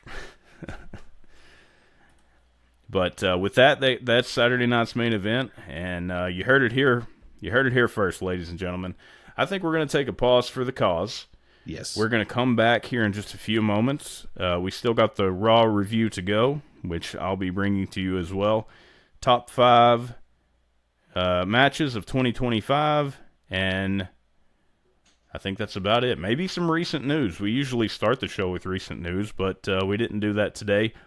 There's a couple of things that we may want to talk about before we leave you guys, but stick around to find out what those things are. We'll be right back. And we're back. Some more Wrestling with Power after that brief libation break. We got to move on to Monday Night Raw. John Cena is now retired. He's officially been moved to the alumni section of the WWE.com's roster page. I think they did that pretty much as soon as the show went off the air. Saturday night's the main event, that is. But now we're talking about Monday Night Raw, a couple days after Saturday night's main event. This would have been on December the 15th, which was just a mere 3 days ago. And, of course, we start the show with Gunther, the ring general, everybody's favorite guy. Coming down to the ring, he's getting booed out of the building. He says that he made John Cena tap out like a little bitch, and that he will forever be known as the man that made John Cena give up. So there's several moments where Gunther looks like he's about to leave, but then he turns around and he comes back, and he starts bantering to the crowd more. He even gets on the announce table and once again says he made John Cena tap out like a little bitch before he finally walks away. And as he walks up the ramp and to the back, the camera follows him. There are several interactions with various superstars. Eventually, Adam Pearce calls him an asshole and tells him to leave. So he goes outside to his car, and AJ Styles is leaning up against his car, waiting for him. They don't fight. AJ just moves out of the way. Gunther gets in the car, rolls down the window, and gives him the old "you can't see me" taunt before driving away. Massive, massive heat for Gunther here, and I love it. He is fully leaning into this, and it could have went the other way, you know?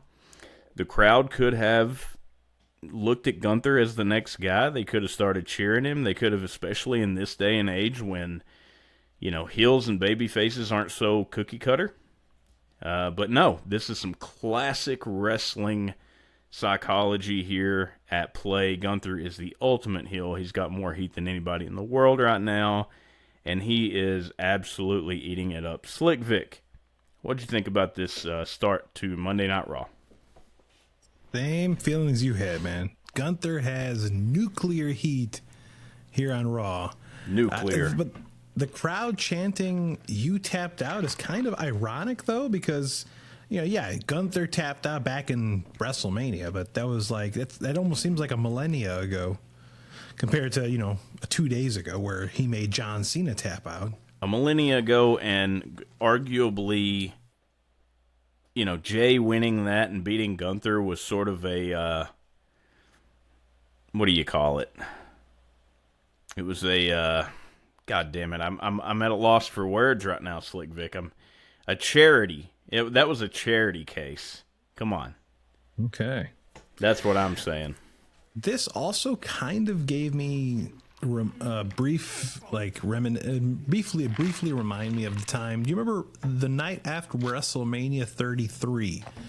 Roman Reigns is in the ring because he just beat The Undertaker, and he's just kind of just standing there and soaking in the booze. Yeah. But of course, this was this fit more. You know, Gunther had way more arrogance because he's leaning into it. Roman wasn't exactly leaning into it, other than the fact that this is my yard now. Gunther is playing the heel. I think that Roman at that time was, well, he wasn't a heel. They weren't positioning him as a heel, so he could sort of, you know, play the guy who won, but he couldn't fully play the heel act. So it didn't go over as well. And as you mentioned, the camera following Gunther as he walked backstage was a great touch. And Pierce showing up was freaking great as always. I've come to really like Pierce, Adam Pierce. Oh, I love it. Him and Nick Aldis are both great in their own ways. It's fantastic. But yeah, really enjoyed this opening segment.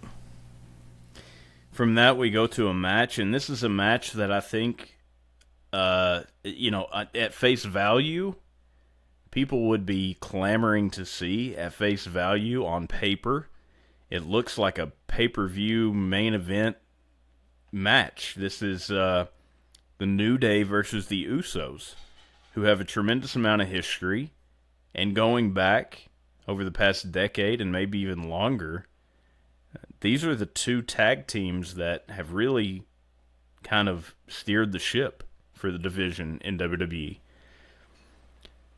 I say that because this match didn't do it for me. Nothing special. Very big letdown, especially considering who was involved. Thought it was boring.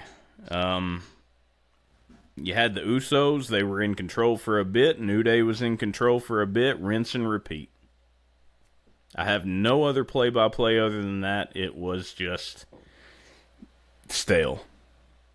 But the Usos won. Vic, what did you think about this match? Man, yeah, like you said, on paper, this match should have, been a really good one. The announcers even talked about how these guys have had so much history over the years, but we got a slow start. The crowd was mostly dead for most of it. Jay going headfirst into the post, but then no selling it was weird. But then Wade kind of did a good job of saying, hey, the Samoan head is what saved him. Oh, I do want to mention something right quick. I hated that spot, and I'll tell you why. Because Jay did not go head first into the post. The camera was clearly on him. He did not. His head was 2 feet away from the post. He smacked it with his hand, but he didn't even try to sell it with his head. And then Wade Barrett's over here trying to sell it like he hit his head. No. Go back and watch that. I'm telling you, that was not good. I'll take your word for it. The commercial breaks made this match feel way longer than it probably was. The Usos stereo splash did not look good. I don't know if Jimmy landing on Woods' knees was intentional, but was surprised that Woods kicked out because, you'd think a stereo Samoan splash from both Usos would be the end of the match, but whatever. The New Day's Daylight, they call it the Daylight, I think it was called. The New Day's Daylight is very similar to the Demolition finisher. I don't know if you remember what Demolition's finisher looked like way back in the 80s, but, I'm just showing my age here. The ending sequence where Jay escaped the New Day's double team move and super kicking an airborne Kofi was nice, but their 1D is not good, man. No, they need to give it up. Totally that 1D agree. Is not good. It's not nearly as smooth as the Dudley Boys, the 3D. So yeah, just stick with the splashing and the super kicks, boys. That 1D needs to go. Good call, Vic. I totally agree. We get a backstage segment next. Braun Breaker tells Paul Heyman that he's taking out Punk when he shows up tonight. Heyman tells him not to do that because then he won't be able to face him at the January 5th episode of Raw for the world title. Okay. Moving on, we get a match. At least I think it's going to be a match. I was confused at what was going on here. Io Sky and Rhea Ripley are jumped by the Kabuki Warriors. So Io and Rio are heading down to the ring. No, I remember now. It was not a match. It was actually, they were coming down to the ring to do some kind of interview or something. And they get jumped by the Kabuki Warriors. The Kabukis jump the barricade. Rhea gets hit with the poison mist from Asuka. And they get the smackdown laid on him for a few minutes. Asuka holds down Rhea while Io goes for an insane elbow. But Io jumps in and covers Rhea just in time to take the hit instead.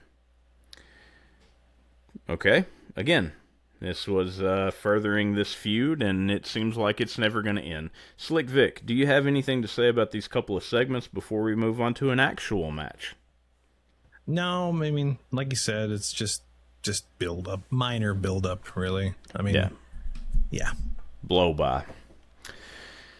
All right, so then we have the Women's Intercontinental Championship, Maxine Dupree versus Ivy Nile. I was pretty excited to see this match, I will admit. The vignettes that we've been seeing over the past couple of weeks of Maxine training with Natty have been interesting, and I've been really looking forward to seeing how that training has paid off. So Maxine gets a couple of nice holds, but it's all Ivy Nile going into a commercial break. Back. Ivy drops Maxine on the apron. She gets a dragon sleeper that Maxine reverses in reverses with a head scissors move that the announcers try to sell, but it really wasn't that impressive. I do want to interject a side note here, Slick Vic. I love the Dragon Sleeper. I don't know why, but it's always been one of my favorite submissions. That looked good. The one that Ivy did, that looked good. Yeah. Maxine finally fires up after taking some forearm shots to the face and starts firing off on Ivy, but can't finish with the perfect plex, only getting a 2 count. Ivy hits a power bomb for a 2 count. Some more back and forth, and Maxine finally wins by submission with an ankle lock. My thoughts. I don't know what I was expecting here, but I feel like I didn't get it. We see a couple moments of Maxine hulking up that doesn't lead to anything significant. Every big move or submission that Maxine gets on, Ivy counters, kicks out, or fights out of. The announcers were doing their best to overhype several moments in the match, but Maxine really just looked the same as she always has. I don't think the vignettes translated to a new Maxine Dupree here, Slick Vic. What did you think about this match? Well, I'm going to give Maxine a little bit more props than you do. First of all, I'm going to start at the very beginning because I got a little chuckle when the commentator said Max Dupree. Yeah. Similar to what they used to do for Max Dupree. Remember Max Dupree? Yeah. we like to forget about Max Dupree. Yeah. Yeah. Anyways, I think Maxine is improving slowly but surely. She is, and I got to give her props for that. But she did the pump kick. She did the brogue kick. Come on. How many girls are going to do the bro kick? Anyways, I can only complain about that so many times, like that stupid corner stomp. Anyways, I'm really glad you said the perfect plex because I have that in my notes too, because Maxine did not hit the fisherman suplex. She hit the perfect plex.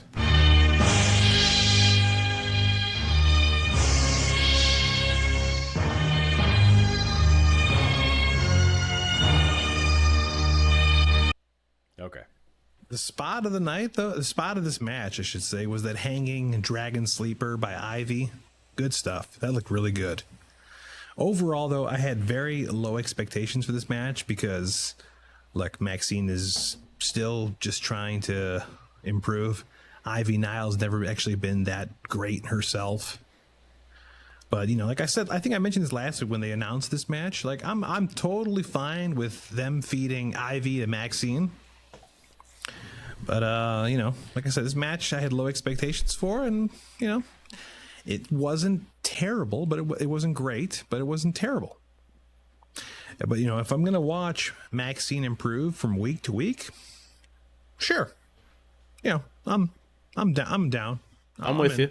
I'm with you on that, Slick Vic. Watching her slowly come into, I don't know, like I said in my notes, I don't know what I was expecting, but I feel like I didn't get it. I actually know what I was expecting. I was expecting a completely different Maxine Dupree.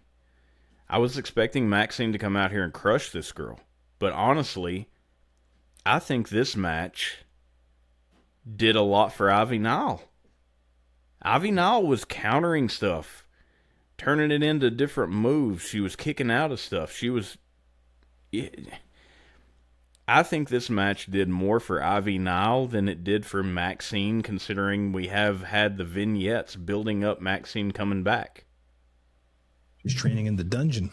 I mean, you got these awesome clips of her training, and then I just didn't see much of a difference. And maybe I'm a little presumptuous there. Maybe you're right, and we just need to see it, unfold over the next several weeks. But we'll see how it goes.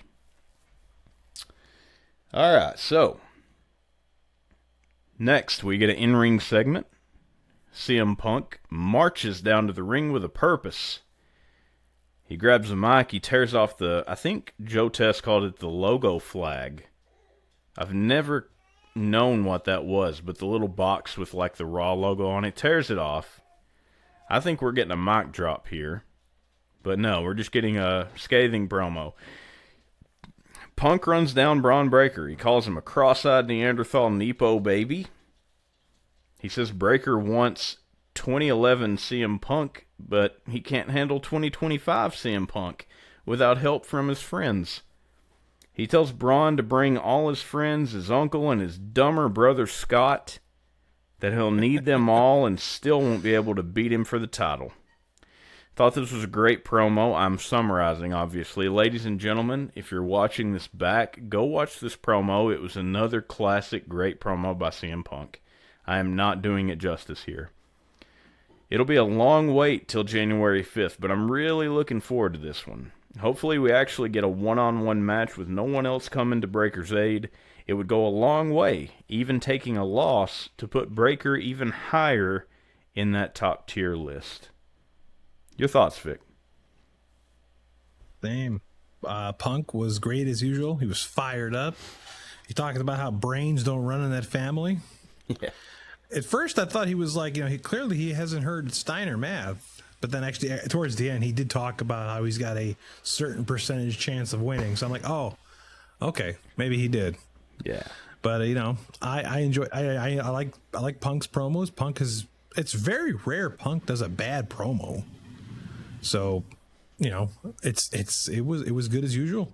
Yeah. So and I'm looking forward to the match, where I'm still thinking Braun Breaker goes over. I'm going to count that in the official Slick Vic's picks. No. Yeah, you're right. CM Punk never has a bad promo. He either has a good promo or he has a great promo. And this was a great promo, I think. It was short, but it was great.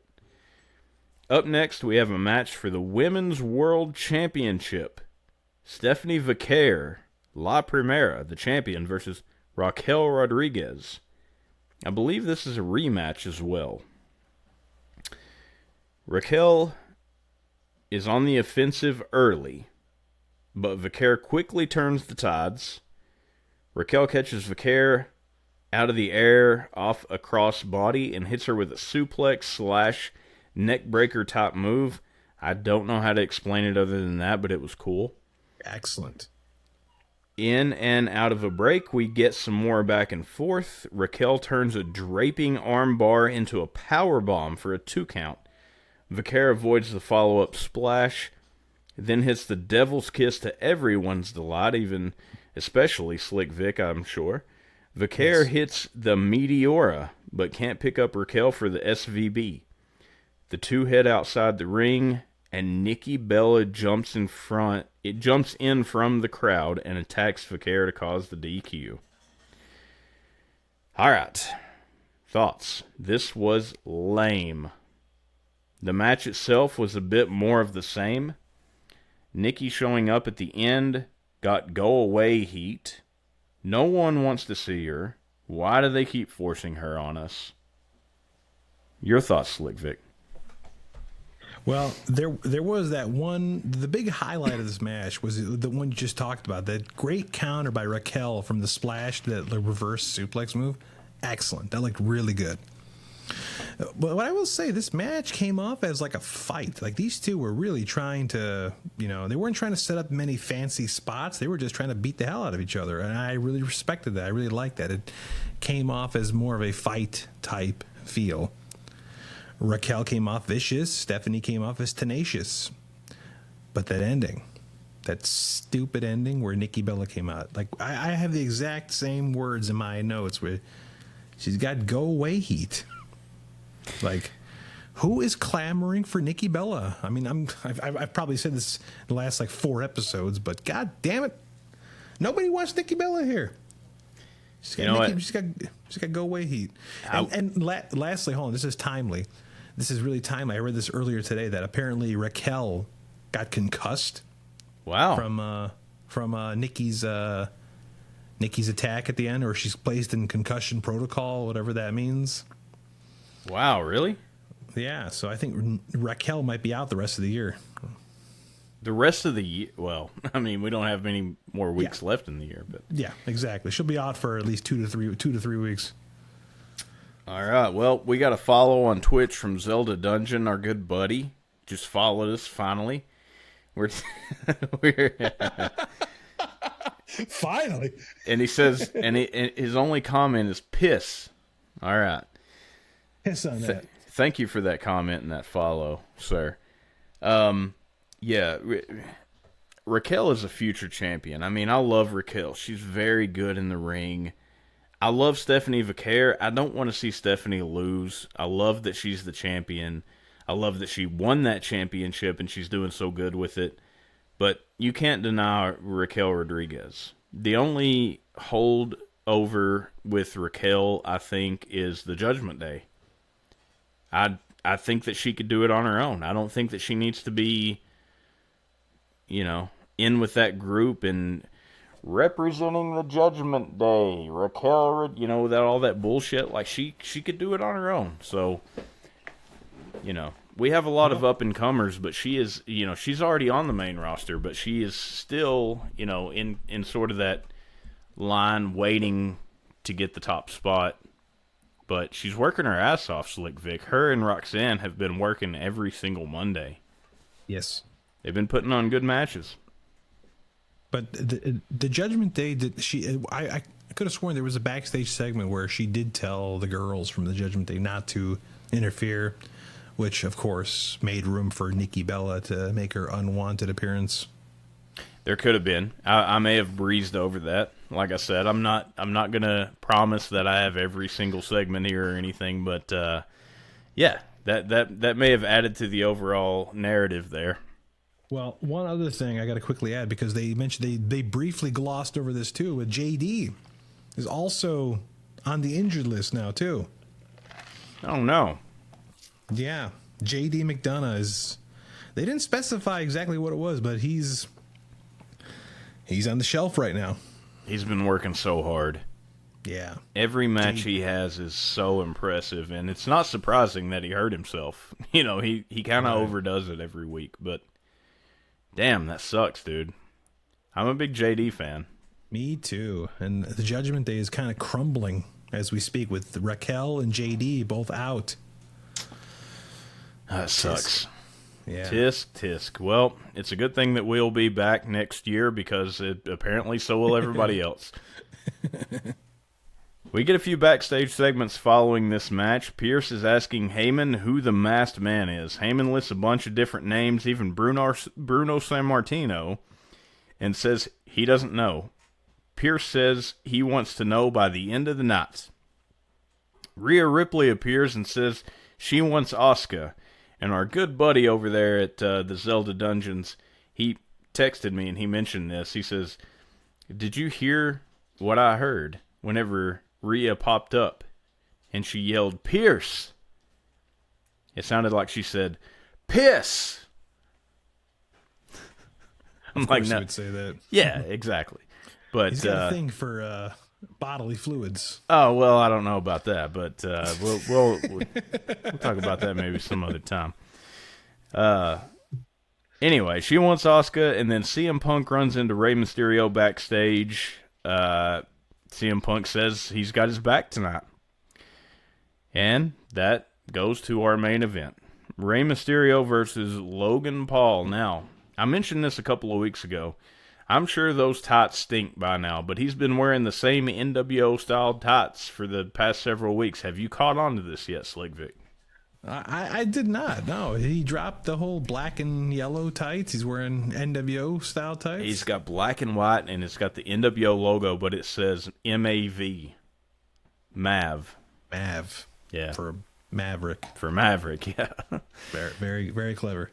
They were cool when they first appeared, but then he kept using them week after week, and I'm like, there's no way he washed those tights. But he's probably got an entourage that does it for him. Yeah, they pulling out like one of them old school washboards and fucking washing them. Yeah. But Rey Mysterio versus Logan Paul. Slick Vic, I don't have any notes for this, play-by-play notes, because honestly, I did not expect this match to be much. So I watched it. I did not take any specific notes for it, but it actually turned out to be a pretty decent match. It was mainly a lot of back and forth, leading to eventually the Brawns coming out, who look like they're going to come down to Logan Paul's aid. But CM Punk, like he said he would, has Rey Mysterio's back, comes out with a chair, takes out the bronze, and then we see the Masked Man appear once again. He delivers a stomp to Rey Mysterio. Logan Paul back in the ring. He hits the, I don't know what they call it, Superstar Splash, I believe. And it's a frog splash. It's a frog splash to pick up the win. Then we see the Masked Man stand awkwardly in the ring before he runs away into the crowd, up the steps, and he turns around and pulls his mask off to reveal, to no one's surprise, Austin Theory. Austin Theory is the Masked Man. And that ends Monday Night Raw.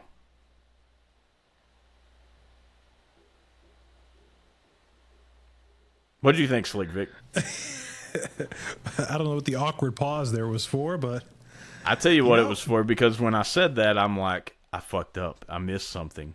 Because you were giving me that look. Like, you didn't mention something. And I was waiting for you to mention it. I would have gave you the Iggy. Don't worry, I didn't give you the Iggy. But, you know, I don't have a lot to say about this match other than the fact that I was just waiting for the Masked Man to come out. Yeah. And sure enough, he did.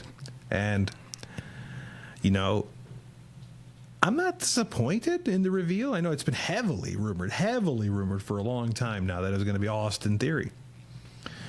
And sure enough, he unmasks, and it is him. Yeah, Theory was even rumored to be a member of the Vision team in the War Games, but he wasn't. Yeah. So now, where do we go from here? Is Austin Theory going to be like a big impact player, or is he going to be the guy that takes the beating on behalf of the Vision? You know, I mean, Logan Paul has that role right now, which I will say this about Logan Paul. The man's been on Raw for the last like 3 or 4 weeks now, which is kind of a record. Logan Paul usually shows up like 4 times a year. Yeah, I've been really impressed with his attendance lately. Yeah. So here he is. He's had a couple Raw matches, which is unheard of. Mossy brings up a good point. He asks, do you think Theory is a henchman for Rollins? So do you think Theory is, you know, he's obviously Team Vision, so he's a member of the Vision, but do you think he was sent here by Seth Rollins? Like, maybe Seth Rollins is going to come back and be like, I called Theory up and I told him to go and do all this. Do you I think don't know that's who you're referring to, but is this Zelda Dungeon that's talking to us? Yeah, Zelda Dungeon. The entirety of Zelda Dungeon. Yeah, all of them. Okay, I have to pull up my Twitch, but I will take your word for it. But yeah, I believe that's what I'm thinking. I just posed that question to you, Mr. Mosley. Like, is Mr. Theory gonna just be the bumper, the heater, whatever you want to call him, the one that takes the beatings from the bronze? I don't really think so. I think that he is just going to be a thorn in everybody's side. I think that he's just another member of the Vision. I don't necessarily think that Seth Rollins had anything to do with Austin Theory being there. And maybe that's because I'm not sure when Seth Rollins is going to be back. If Seth Rollins isn't back for another 4 to 5 months, who's going to care by then that he was the one who sent Austin Theory? I think Theory came back because of Paul Heyman. That's my thought. I think Paul Heyman knew all along who it was and put him in place and played the game.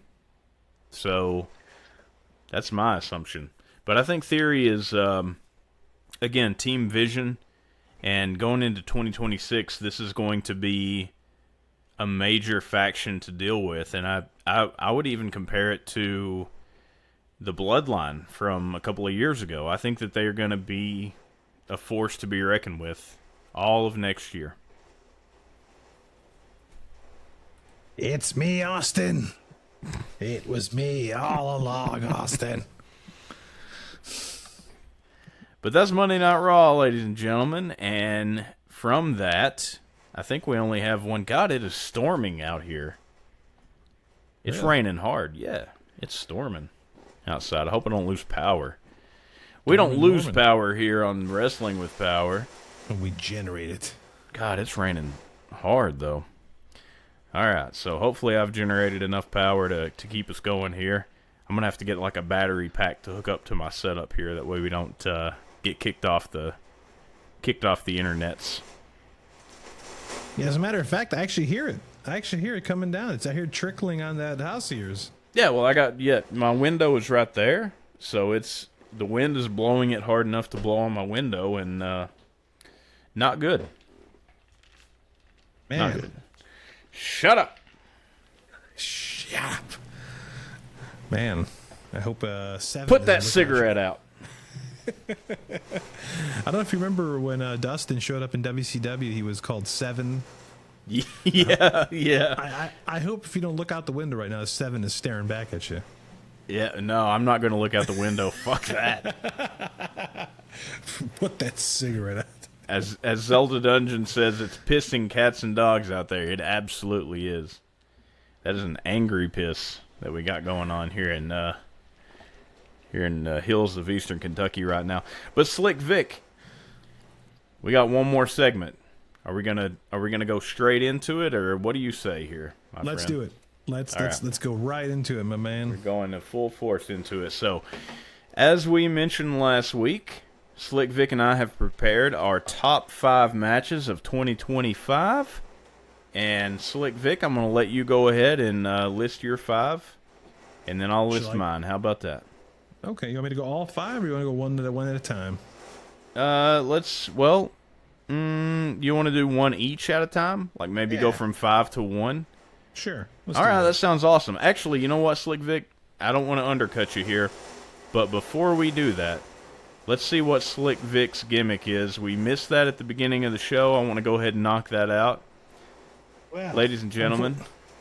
My gimmick might be a little underwhelming to some. I know it's usually a horror gimmick, but I've had Starscream on my desk for many, many years now. Starscream, my favorite Decepticon. By the way, Mosley, tell me about your history of Transformers. I don't think it's all that positive, but I want to hear about it.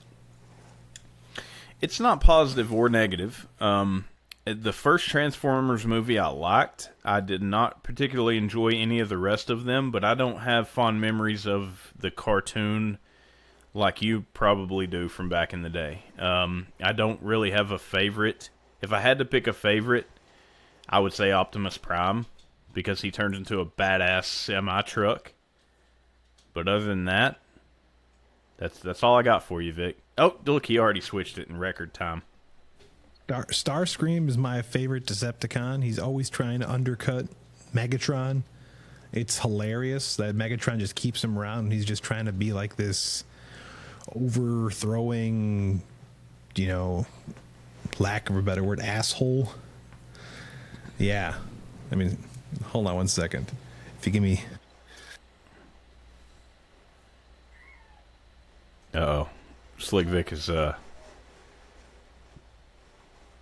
Yeah, Starscream is very backstabbing. He's very... okay. He's a very there it is. He's very conniving, and he's like number 2 in charge of the Decepticons, which is hilarious. But anyways, that's Starscream right there. So, awesome. Have you ever seen the 80s movies or cartoons of I mean, I must have as a kid, or it's just so iconic that I know like the theme song in my head, but Transformers, robots in disguise. Yeah, I know that, but like, other than that, no, I must not have been a big fan. I didn't really watch it that much when I was a kid. Well, I'm never gonna get the opportunity to do this on Wrestling with Power again, so I'm just gonna go. You got the touch. You got the power. Hey, that's very fitting. Our show is called Wrestling with Power. Yeah, there we go. The second line of that song is "You got the power." We're gonna put that on our theme song whenever we get it. When we come back in 2026, we're gonna have a theme song, and it's gonna have Slick Vic on vocals. singing that. Well, we might get a cease and desist, but, maybe here in the next 40 years we'll be able to do it. Copyrights will expire. That's funny. But yeah, Starscream from Transformers. He's falling apart right there, but he lives. There he is right there. Awesome. Good stuff, pal. Thank you. I like it. All right, so top 5 matches of 2025. Slick Vic, if you will. All right, my first one, I don't know if this is a cop-out, but my first one is the TLC match from SummerSlam 2025. The tag team match? Yep, I'm not going to name all the teams because it's a lot of teams, but the Wyatt Six ended up victorious after many, many table spots. Mm-hmm. Yeah. You don't have to have... I'm just curious if you have this one on your list or not, but what did you think? It's memorable, for sure. I remember... I still don't know her name right off the top of my head, but the gal that went through the ladder... Candice LeRae going through the ladder. All the table spots that was... somehow synced up perfectly, where it was like camera was on this person going through the table, and then on this side of the ring, this person going through the table. Like, they had it on point. But yeah, that was a great match at SummerSlam. Yeah. All right. Well, what was your top 5? What was your number 5? So Slick Vic's number 5. My number 5 is going to be the match that we just talked about a few minutes ago, Cena versus Gunther at Saturday Night's Main Event. And I'll go ahead and say it, not the best match in ring. There's probably 100 more that are better over the course of the year. But I'm considering everything around the match, the build to the match, the match itself, the outcome, the crowd reaction, everything considered. I mean, it's hard for me not to have Cena's last match on my top 5. So that makes number 5 for me. Okay. Number 4, I'm going to put Io Sky versus Rhea Ripley from Evolution. Now, technically, I guess you can say later on in the match it became a triple threat because Naomi cashed in her Money in the Bank briefcase to make this a triple threat. But, the first 20 minutes of the match between Io and Rhea was fantastic. I really enjoyed this match. I remember this is a very early episode of Wrestling with Power where I was filling you in on the deets for Evolution. Yes. And, I highly recommend that. And that's my number 4. Good number 4. Solid number 4.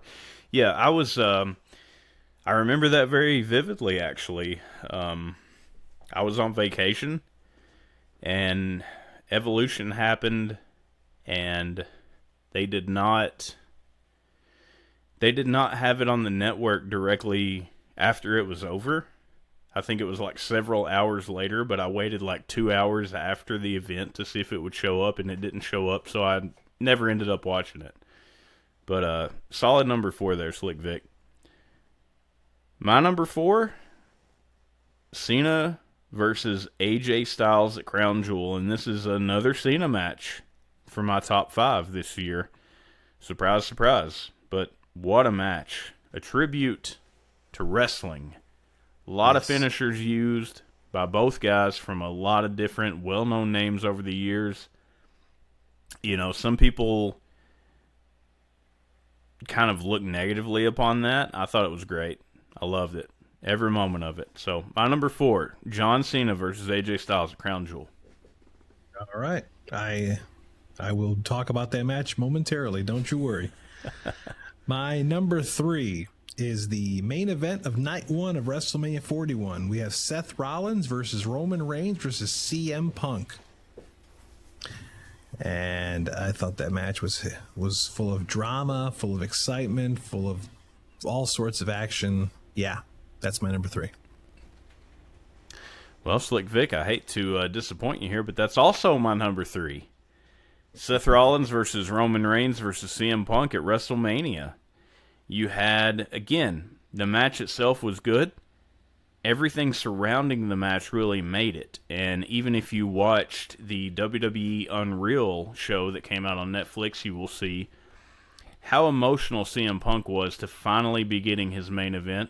Yes. And even at WrestleMania, they had that big video package before he came out for the match, and it was just fantastic. And it really made this about him. Even though he wasn't the person to win the match, it was all about CM Punk, and it was fantastic.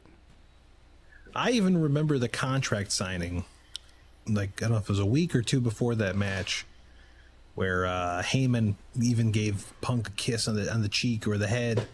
Yeah. It's like, CM Punk is now a WrestleMania main eventer. And you see Punk getting teary-eyed. That was beautiful, man. That was emotional. I felt that in my black heart.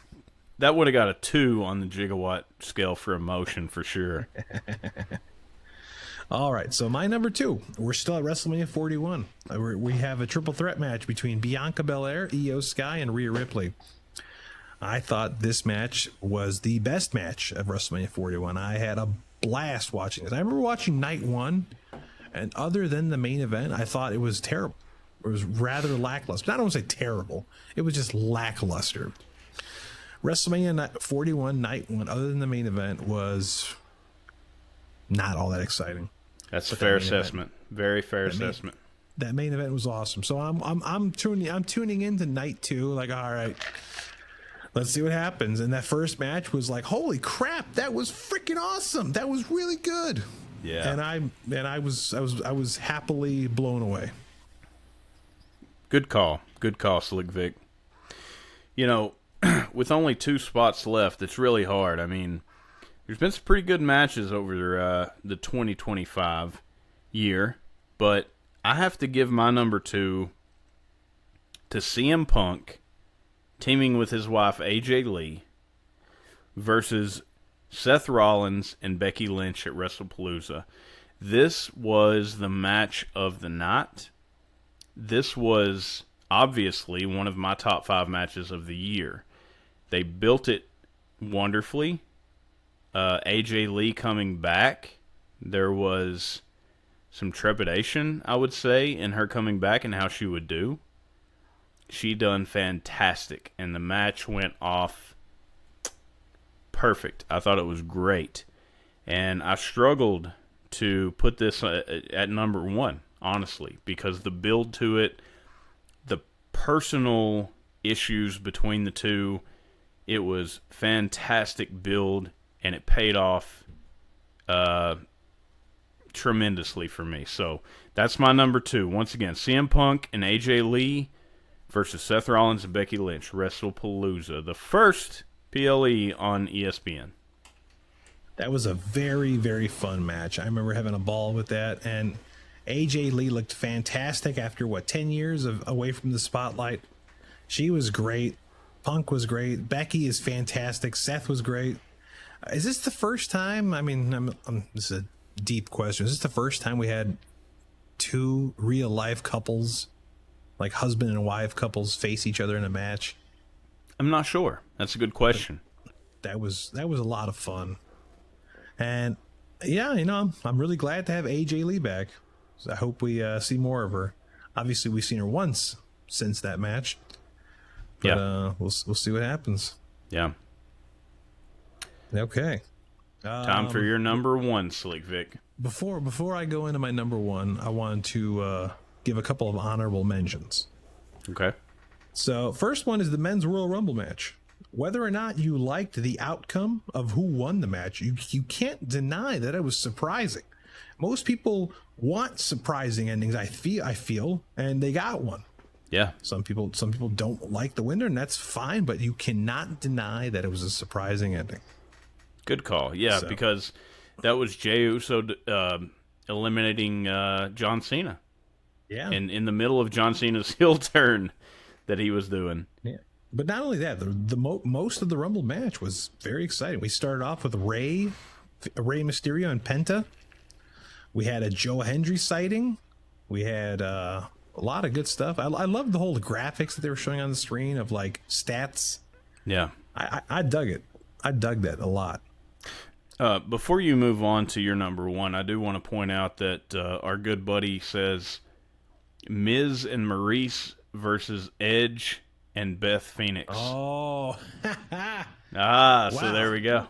Well, look at him showing up just to tell us, just to speak the truth. Yeah, I'm glad you're here, man. I am really glad you're here. Grandstanding and hot dogging. Cheers to you,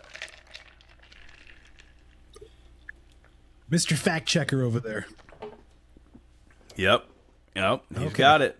He's got it. My second honorable mention, I really hope I'm not stealing any thunder when I say this, but my second honorable mention is Cody versus John Cena at SummerSlam. Because stealing thunder. I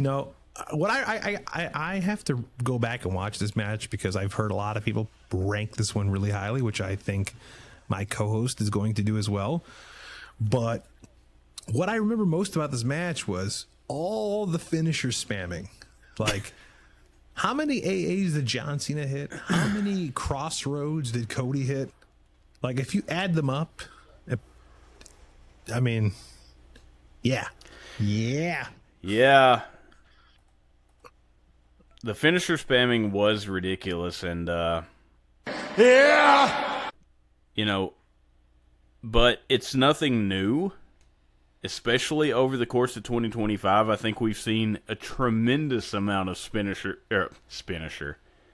I can't even talk, Slick Vic. I'm glad we're at the end of the show. Finisher spamming. But yeah, this one way overdid it. And that is a very valid criticism. Very valid criticism. And the last thing I want to say before I get to my number one, I hope I'm not talking too much because I love to talk. You're fine. We love to hear you talk. I want to say the feud of the year was CM Punk and Seth Rollins versus Seth Rollins. That was, I think, the best feud of the year. Yeah. I don't have any of their matches on my list, but that feud was really gripping. Very. It was real, baby. It was good shit. That feud is ongoing, too. I mean, I think that feud spilled over from last year into this year, and I'm pretty sure that we're going to see it continue into 2026 at some point. So, yeah. Yeah, I just remember the ending to the Elimination Chamber match where Rollins slams the door in Punk's face. Cena locks in the STF, and Rollins is leaning into the cage going, "Die! Die!" Anyways, my number one match, John Cena versus AJ Styles from Crown Jewel. What a freaking showcase of love of pro wrestling. You mentioned earlier, that match right there, a love letter to pro wrestling. Yeah. That's all I can say about that because we've already covered it in depth. Now, Mr. Mosley, I turn it over to you because I've talked way too much. Tell me about your number one or any honorable mentions you have, whatever you got to say. You're fine, and I feel bad putting that match at number 4, considering it's your favorite. I do want to mention that Moss over here, I don't know if it was hold on, let me read this correctly. I don't know if it was really a single match, but I like the whole Gunther versus Punk, followed by Rollins cash-in as one of my favorites. He's talking about the match at SummerSlam of Gunther versus Punk. All right, so that's a good mention, and I remember us doing Wrestling with Power and talking about that, and I did not like it, and Slick Vic loved it. I believe I said absolute cinema when I saw that. The reason that I didn't care for that match is because CM Punk got his ass kicked the entire time, and then he trips Gunther on the table, and Gunther busts his head open, and that was cool because he was bleeding all over the place. And then Punk wins it, and then Rollins cashes in, and everybody thought Rollins was seriously hurt. I mean, he even sold the thing at Saturday Night's Main Event on Goldberg's retirement match night, and that was a big deal.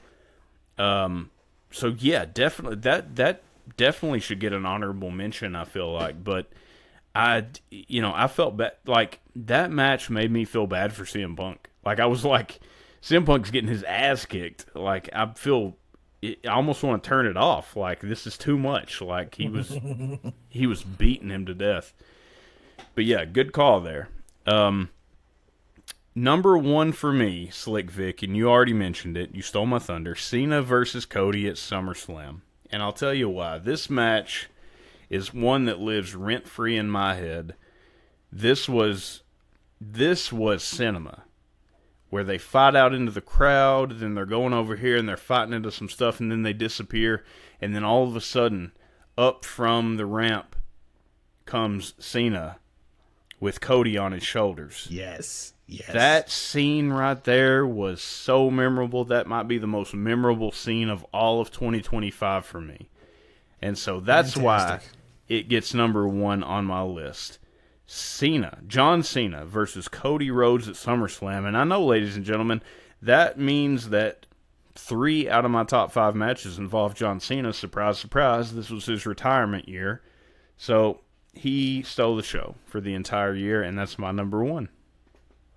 If I can add one last thing to that match, was I loved Cody's entrance. I thought it was very emotional with Dusty narrating. Yes. Before Cody's music hit on, he's like, "When you walk behind the leader and you're not the man," or whatever he says, "the view never changes."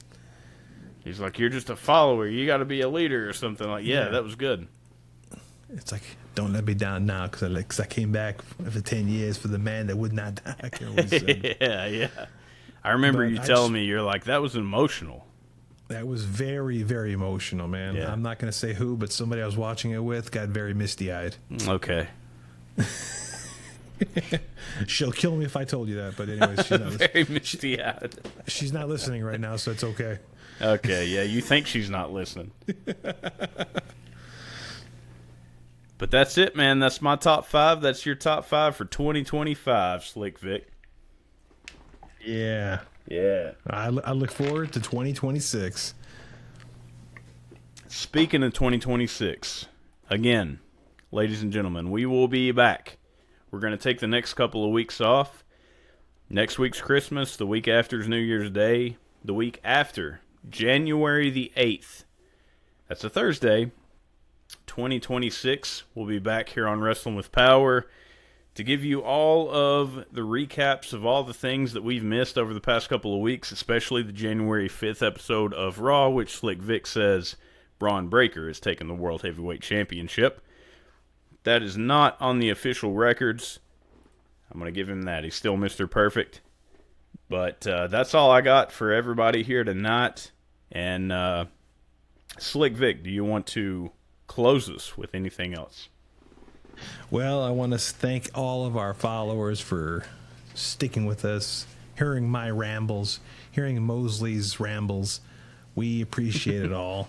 I want to say happy holidays, Merry Christmas, Happy New Year, all that good stuff. Whatever you do, just enjoy. Just be safe and enjoy. Have fun. No, you know what? Take chances. Don't be safe. Just take some Where are you going here, Slick Vic? Hold on. No, listen. If you have libations, stay at the house. Don't drive. Yes. Don't take chances like Slick Vic's telling you to do.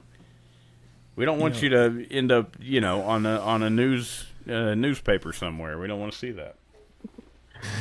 When you walk behind the leader and you ain't the man, the view never changes, baby. The view never changes. Oh man.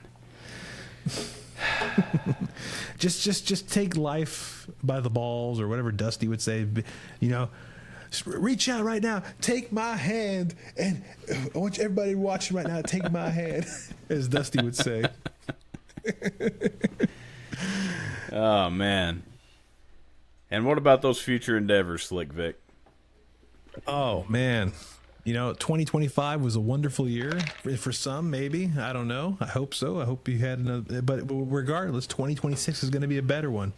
So I want you to wish the year 2025 the best in its future endeavors, and join us back in 2026 for more great endeavors.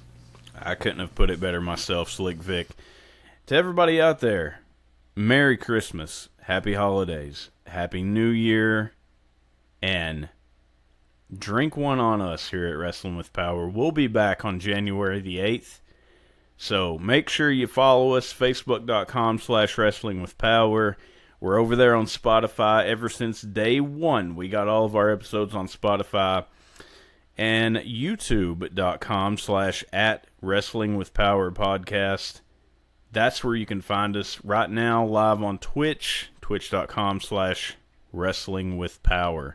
And with that, thank you all for joining us. Thanks for an excellent 2025. I hope you guys have had as much fun as we have doing this show, listening to us, watching wrestling, loving wrestling, and we'll see you all in the new year. Take care and stay powerful, everybody.